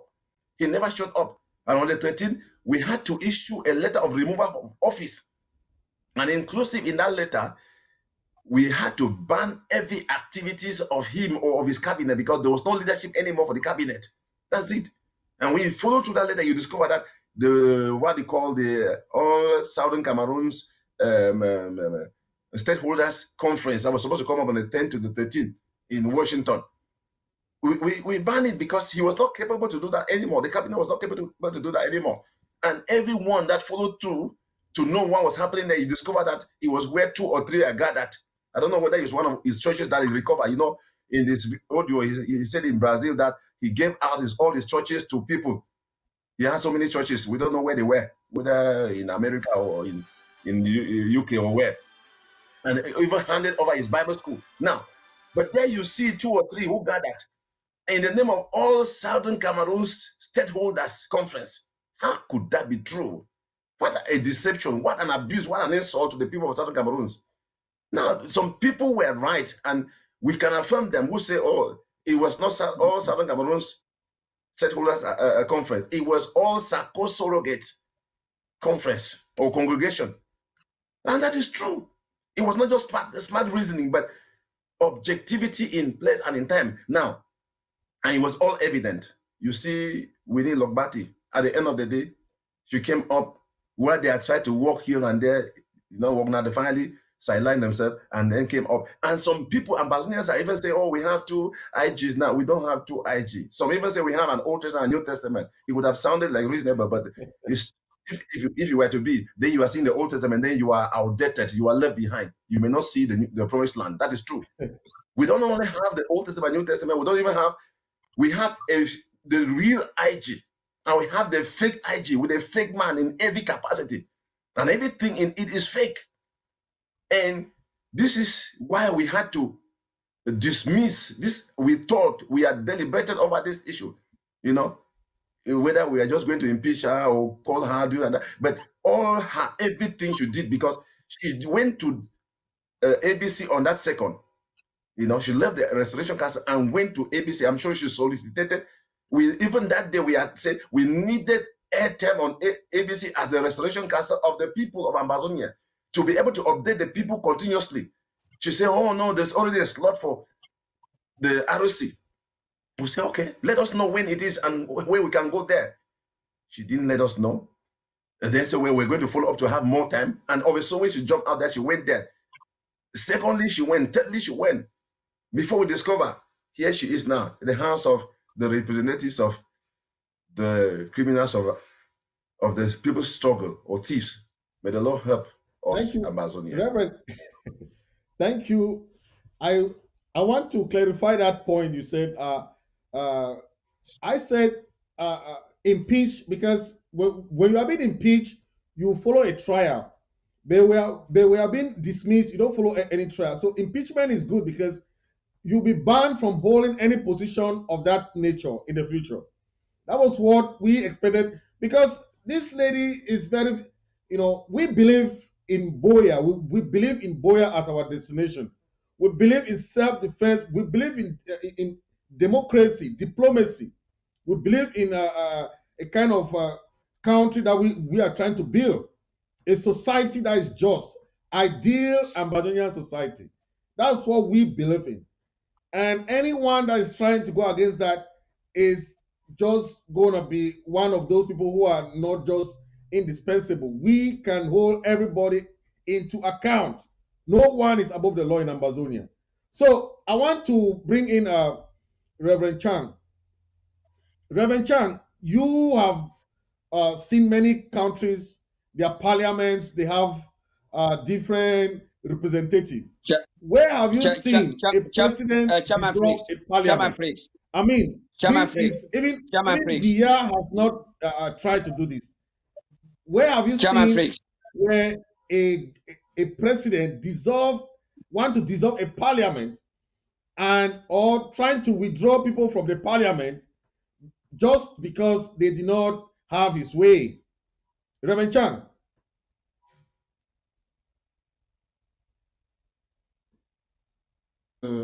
What excuse me, what the former president did is something that has not been allowed. There are a few people that have attempted that and they were rejected. They were told to their face that you do not have jurisdiction to do such. You do not have constitutional powers to dissolve the people's house. It is only power mongers who accept that thing so that they will be given the posts that they have been given. Once you look at the most recent African country has just refused. Is it Ali Said or one of these presidents? He has tried to dissolve parliament and they have told him. They rejected it. They say you don't have constitutional power to do that. Any other one country that tried that, they refused. That the president tried that, they refused. And those are dictatorial tendencies. So those dictatorial tendencies are supposed to be refused. And you people, we're just talking here about the word impeached and removed. When you impeach and remove somebody, is that person just qualified like every other person to go back and hold any position in the same nation? All right. So if that question is, the answer is looming in the air. Any country that does such, you will even see that when a person who is elected into office and he is removed because of bad governance in some way, the other nations come around to say, no, we are calling for the respect of the constitution and we're calling that the constitutionally elected president should be returned to office until this and that. Sometimes they try that and fail, but they are struggling to make sure that things follow the constitution. So when somebody outrightly violates the constitution, they don't want to agree that it's a constitutional violation just because the constitution has some loopholes. We will not copy a bad example if there were such an example. If we also listen to what the Lord himself is saying, when the Lord says your mandate is finished, when you insist to stay in, these are the things that the Lord will say. And the Lord has said this to Ambazonians. And some of us have tried to voice that out. In the book of Leviticus chapter 20, this is what the Lord said. Yahweh spoke to Moses saying, to the Israelites, you shall say this. Any man from any people from Israel among you living in Israel who gives his child or children to Molech, a sacrifice, shall be put to death. The people of the land shall stone him to death. I will set my face against him. And right down to verse 8 is verse 8 that says, take the path of holiness, take the path of righteousness, take the path that does what is right. If people want to see that the international community is watching very keenly and they know who to deal with as of now, I want to tell fellow Ambazonians that the governments of the world, they know that the Restoration Council, which is the people's representative, are doing what is correct, struggling to uphold the Constitution. And every other impression that has been given out there, that there is one constitution that is talking about the Restoration Council, there's another constitution that is talking about the House of Reps, which is a replica, which is duplicating the thing, and they have two different presidents. They know who is the president now. They know who are following the truth. Now, the person who was the architect of the APP at one time resigned under Sako's government. They may try to modify the reasons of his resignation as at that time because they have tried to bring him and they have actually brought him back to be, in quotes, a Secretary General at that house. Doesn't mean that everybody has to go back because he designed the APP, the Amber Peace Plan. No, at that time it was changed because what I have, recommendations that you asked me, Chairman Fritz, on this platform, and I gave, if those recommendations are adopted, are taken as good for the good of this revolution, it cannot be my intellectual property any longer. It is the state's stuff now. So APP can go any other transformation. But as of now, I mean, APP is the Amazonian people's stuff. So let that person or group of people who think they are following an APP now, or they didn't want to belong, and because they knew that the person who designed the APP got frustrated or got tired and left the government, and he has now come back, so he's going to pull some people now. No, that's wrong. He's not going to pull some people now because the APP ceased to be his individual property from the day it was adopted. And based on those recommendations, he was appointed into the government. And any other thing that he said was there. So we can amend, we can change the name, we can improve, we can maintain it as it is. It will be only the people of Ambazonia who are following the truth without wavering that will continue to present this to the international community and say resolutions that they may say they are groundbreaking. From where? Resolutions that are groundbreaking are the resolutions that are going to come out from this now government, which has a 6 months mandate and has been working for the past month and have 5 months ahead to accomplish and deliver the results. And the same original one single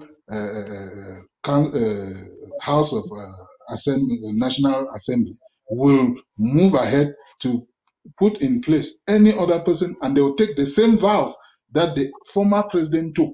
Say, upon election, I will duly hand over power to my successor without anything. That is what is going to hold, and that is what we are saying in the diplomatic front. And that is why the governments can stand to say, okay, if that's the case, then we can know who to deal with. We can respect this because at least then we will know that whether this man has 100 people following and this man has 1,000 people, the people who are following the constitutional provisions are the people that any sound thinking government will want to deal with. Thank you very much. I hope every other person who is listening, who is sitting on the fence, is ready to come and stand with the truth and stand for the truth. Because if you continue to wait, in the portion I just read to you, there's about 7, I will set my face against you, that God is speaking. I will set my face against you. If you don't tell the people that I'll set my face against them because they're following the wrong, maybe because they think that some cosmic powers are holding them and that they're going to say something that even God doesn't hold people to books, their cosmic powers will bend people to truth. Their charms will fade. Their fake prayers will be annulled. They are rendered null and void by this simple truth that we're bringing to you. And we stand corrected if they will come out and say, this government, this president stood up and dissolved the parliament, this president of the United States stood up and dissolved Congress unilaterally, and the whole nation bowed to it. Where? And then if that is going on, then Ambazonia will not be that kind of a nation. We cannot be running from a system of dictatorial regime of bad governance, and then we set a president for another bad governance where a dictator can move on free will and then buy people with positions, ministerial positions or governor and so on. Thank you, sir. It seems as if Dr. Epa was burning with something to say. Did you get him? Over to you, Chairman Fritz. Thank you, Reverend. Thank you very much. We have said a lot, but most people have been asking the questions how they can enroll as members of the Restoration Council. We realize that a lot of LGAs don't have representation. Some already have, some are not active. I want the members of this council, to tell Ambazonians what are the criteria for the LGAs to send their members, because there are members that are very redundant. They don't attend the meetings. They are not active during the bills, because representative of the Restoration Council go there to go and pass bills. They don't go there to have meetings. So I want you people to tell the Ambazonians, when they send their members there, they should have them held accountable. Stop holding Restoration Council accountable. Hold your representatives. Those are your parliamentarians. You send them there to go and represent your interest. Reverend or Dr. Epa can come in first to tell the Ambazonians membership criteria into enrollment inside the Restoration Council.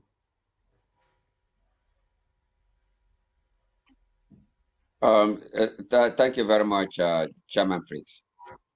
To become a member of the Restoration Council, your LGA, we have 61 LGAs, though not all of them have been constituted.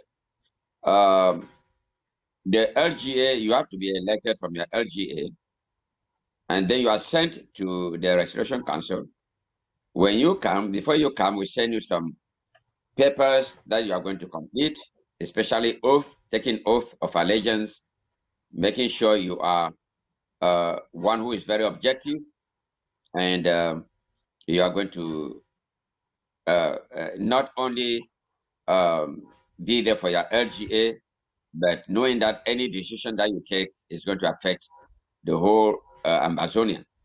So you are going to pay allegiance to the Amazonian people, and also the country and the regional coordinators in different parts of the world. They also sit down and elect their own representative. We want I think from the Amazonian Strategic Conference, which was held in Berlin. That is when the APP brought up the idea of more members to be included in the Restoration Council. And by that time, it was just few members who were there. So Sako was actually very fortunate for him to become the acting president when Siseko was not where to be found, when they were adopted and then taken to Cameroon. There were very few members. The uh, the counties, and I would say the LGAs have not had representatives.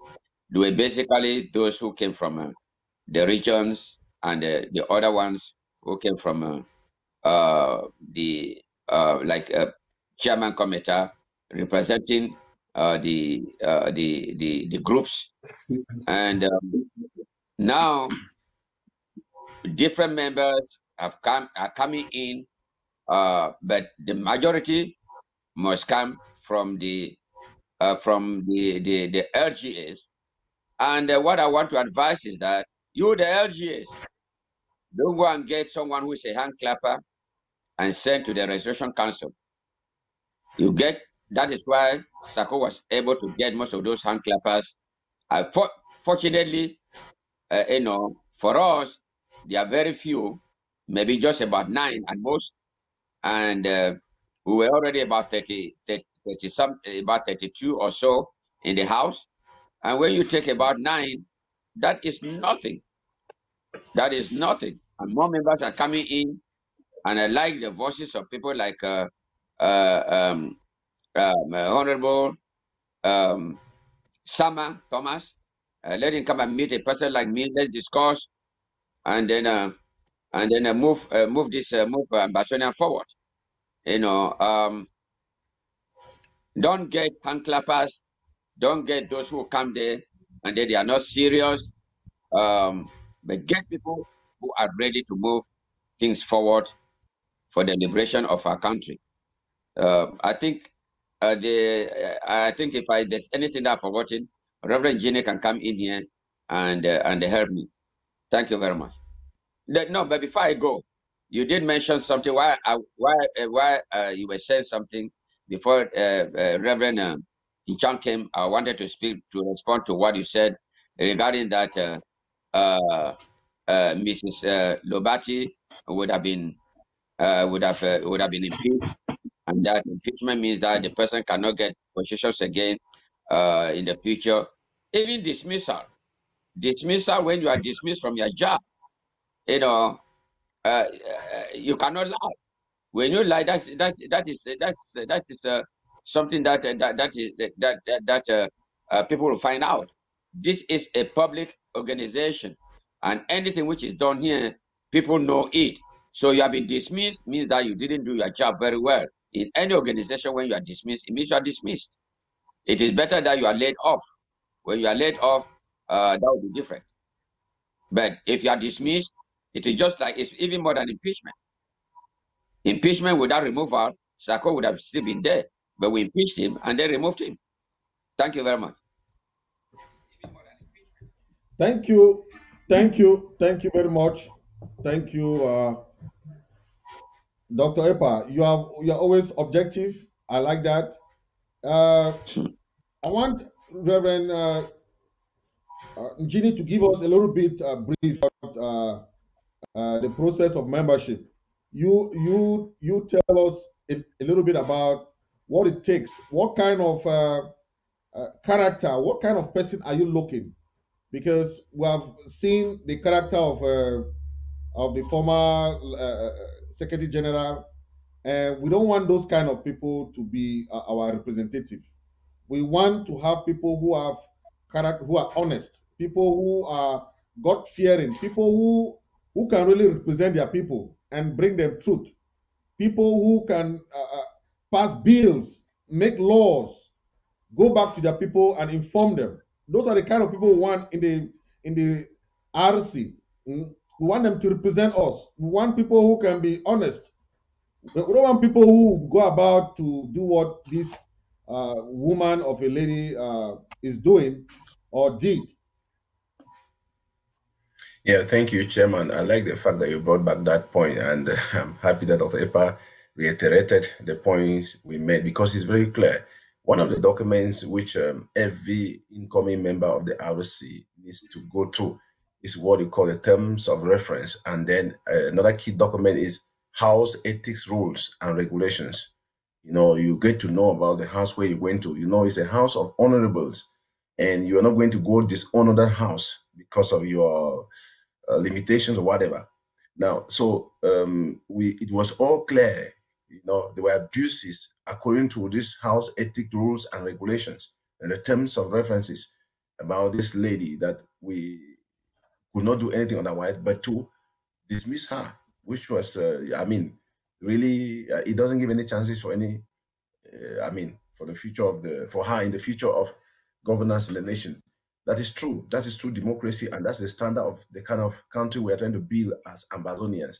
So we want Ambazonians to know, especially those local government areas whose representatives have not been in the Restoration Council. We need them. We are grateful. Last week we were able to swear in 3, you know, from the counties and regional representatives were there. Dr. Epa just mentioned our Metusela who came in, and the other one from UK, King Pekin, you know, and so we had them, Dr. Bernard, to join. So we had these people, and the process is simple. Just to reiterate or add up to what Dr. Epa has said here. The first thing is that every local government area needs to know their members. You know, you don't bring us a stranger to represent you in the Restoration Council. You must first, he must be an active member, proven member, devoted to the cause, sincere and transparent to a little of your understanding before you propose him to us. It cannot be the Restoration Council that come proposing. Can you send me Reverend Gini to be one of your representatives? No, you need to. They tell you we need somebody to represent you in as a member of your constituent in the Restoration Council. And then you look around who have been the people who are committed and passionate for the cause and who are sincere.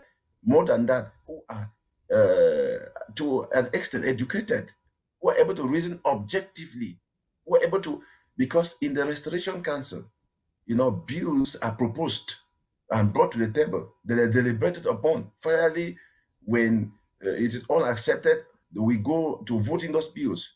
I have heard from the manipulation of the former president, oh, the people are not representing your aspirations. But the question was, what were the aspirations that you expected from your members or representatives in the Restoration Council that were not met up to? Are you the one who is supposed to define and codify your aspirations for those people to carry to the Restoration Council? Or are they the ones who are going to go there, bring you information? That is what ambassadors have not known. And that is what these surrogates of the former president, they carry information along with it without thinking, without being reasonable. Some of them are too passionate, even more than the impeach and remove president. Now, so you need to get somebody who is objective enough, you know, he is a member and a contributor. He will have to think, reason together through the bills that are tabled, and then carry back the information to their constituent and let them know this is what is being brought forth as a bill on the table of the Restoration Council for the people of the Southern Cameroon and Amazonia, you know, and then they ask him or her questions to know more about that bill. He's the one who educates his local government area or people now about that bill, and then tell them the benefits or the negative and the positive side of that bill. And then they agree together, okay, if that is true, now we are for this bill or we are not for this bill. You know, and if he has already voted, he has to defend the reason why he voted, show to the people the benefits of that bill. You know, and the place is going to play in their own at their own constituency and the future of the country entirely. Because whatever is done there is not only about the local government area, but about the future of our beautiful country, Ambazonia. That is true. So, beside this document, when this person is elected, his name is sent into the Restoration Council, and his contact, he has an official contact now to the Secretary General of the Restoration Council, who communicates with the person and then, you know, transmit the needed documents. One of them is the oath that he has to be ready to take. He has to read through that document of the oath, you know, and write his name and sign. Now, so when he does, the second next document is a vetting document, which he will also write his names and then fill in some information that is required, which will be used for vetting at the level of the Government Affairs Committee of the Restoration Council that does that. When that information of this all is sent in plus the vetting document, they'll follow through to know, has this guy or this lady been truly a committed, passionate, patriotic Amazonian? You know, and now when they follow through that document, people will know about him, because people within the Restoration Council must know about him in one way or the other, not everybody. People with whom they have met in one meeting or the other, or have been in meetings on, you know, will be able to talk about, I know this person, he can stand for the cause of this justice and truth. And then the person must sign and make sure that he has read through the terms of reference, and especially the house ethics rules and regulations. Sign there. So when you sign those documents and send back to the Restoration Council and they do their vetting now, they can go ahead to call you up for the swearing in, you know, to become part and parcel of that house, affirming. If not, when you're vetted and you're not qualified, they send by information to your constituent or to wherever, whoever proposed you that unfortunately this man is not the one we want.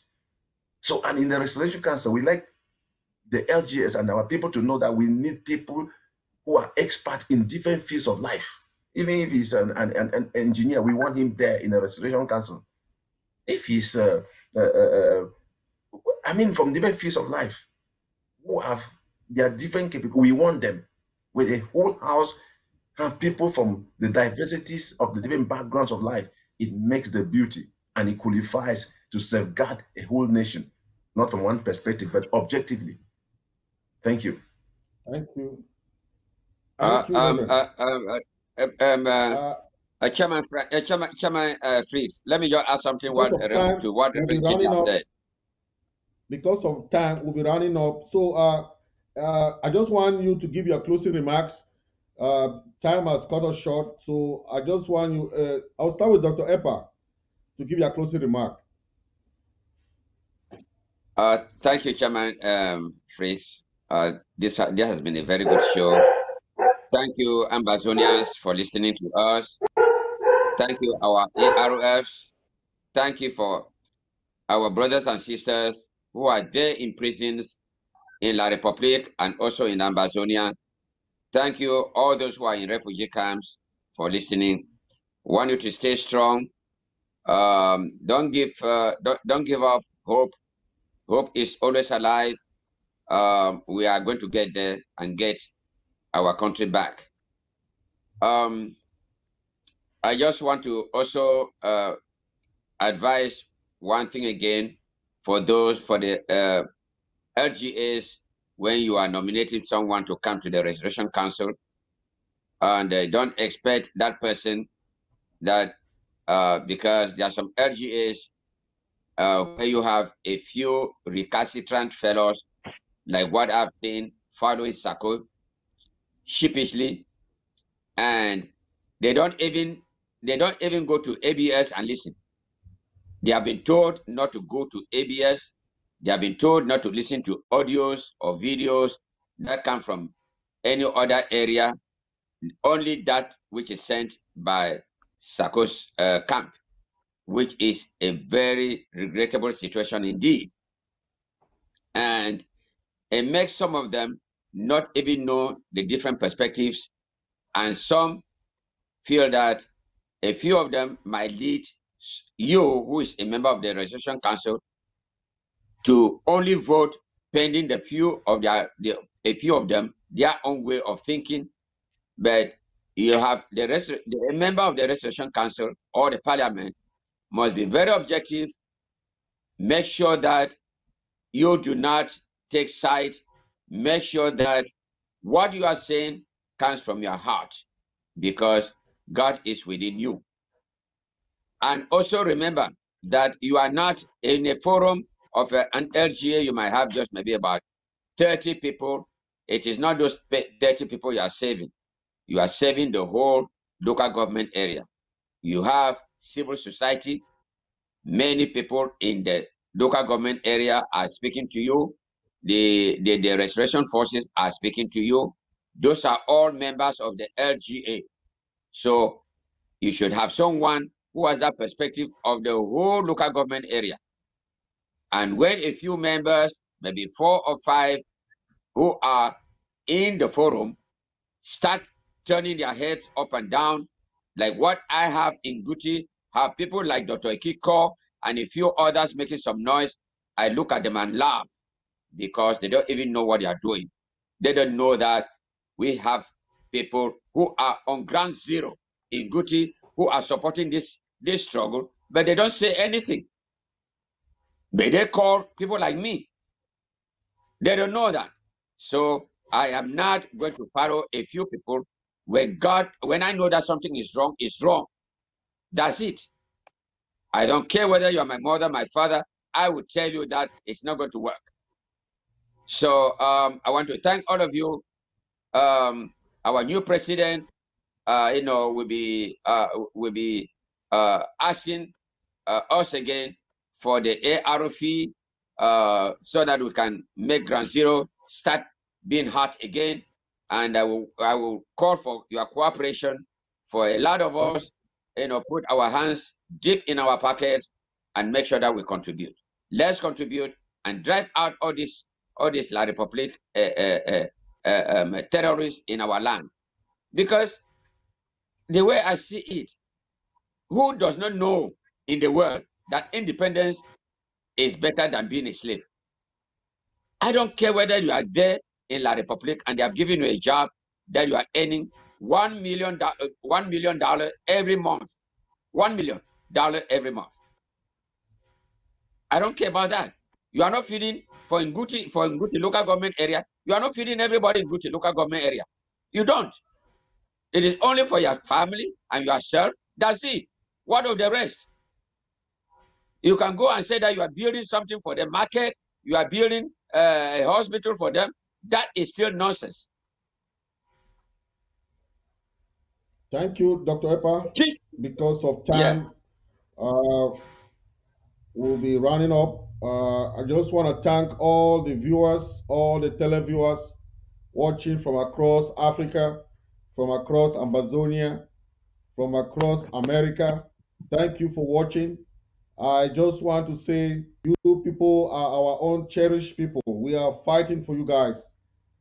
I live by principle, and I know all of you live by principle. We are trying to build something for Amazonia, a democratic country. We want to construct something that all of us will enjoy as a people.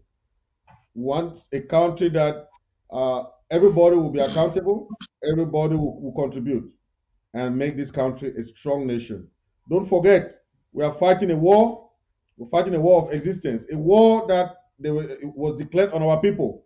We have seen so many people, more than 30,000 of our people have died. We have seen a lot of people displaced. We have seen so many people murdered in cold blood. I always want you to remember that most of our people have given their life for what we are doing now. Don't forget all the massacre that have happened from Balangi to Babanki, from Guzan to Batibo, from Ngabo to Kumba, from Pinyin to Bali, from Bamenda to Bello. Don't forget, from Kwakwa right up to Manfe, we have seen massacre of our people. So we are fighting for them, and we cannot leave this thing until we arrive Boya. Thank you very much for watching, and see you all next week. Thank you.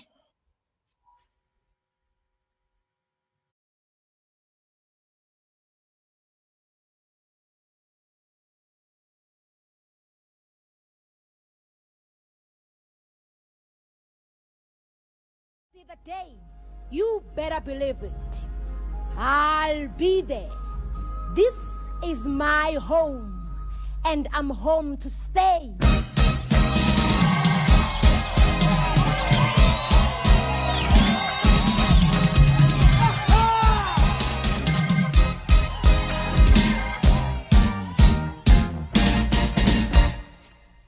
Freedom is coming tomorrow.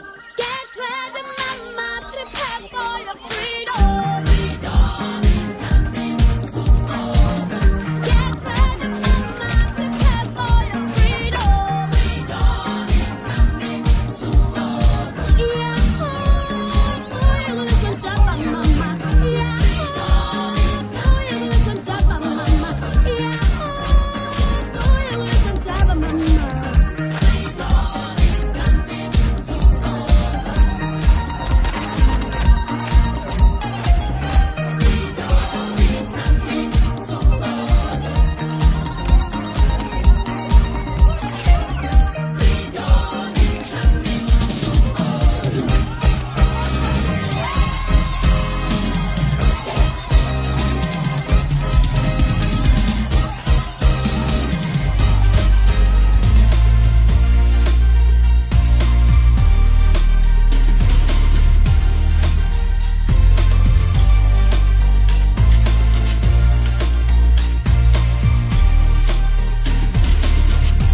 Cameroon ambassador, Gabon.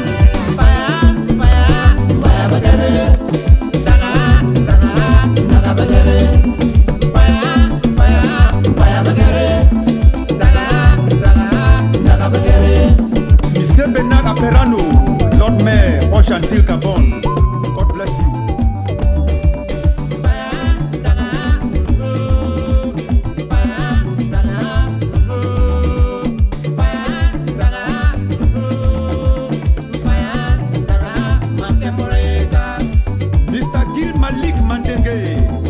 Representative for Chantil Gabon, my old man.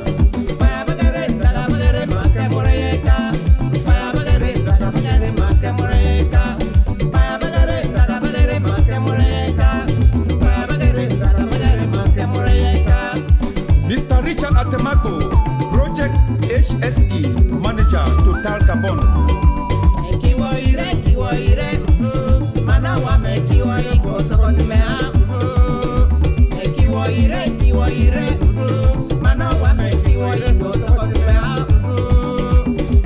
Mr. Gamaliel Sinclair, proprietor, Visa Nightclub, Port-Gentil, Gabon.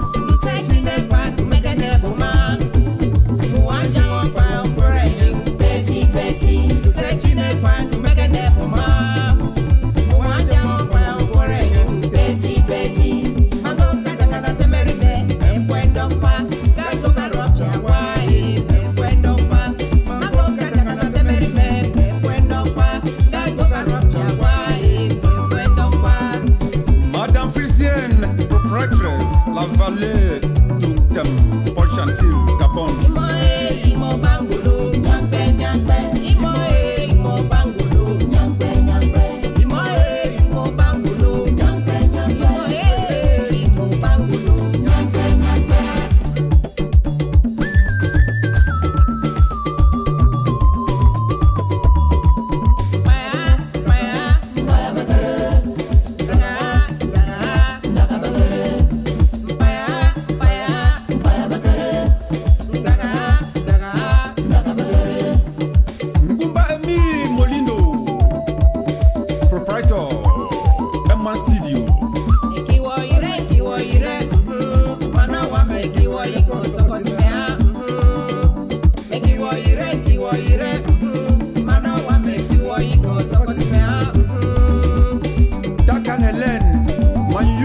President Port-Gentil, Gabon.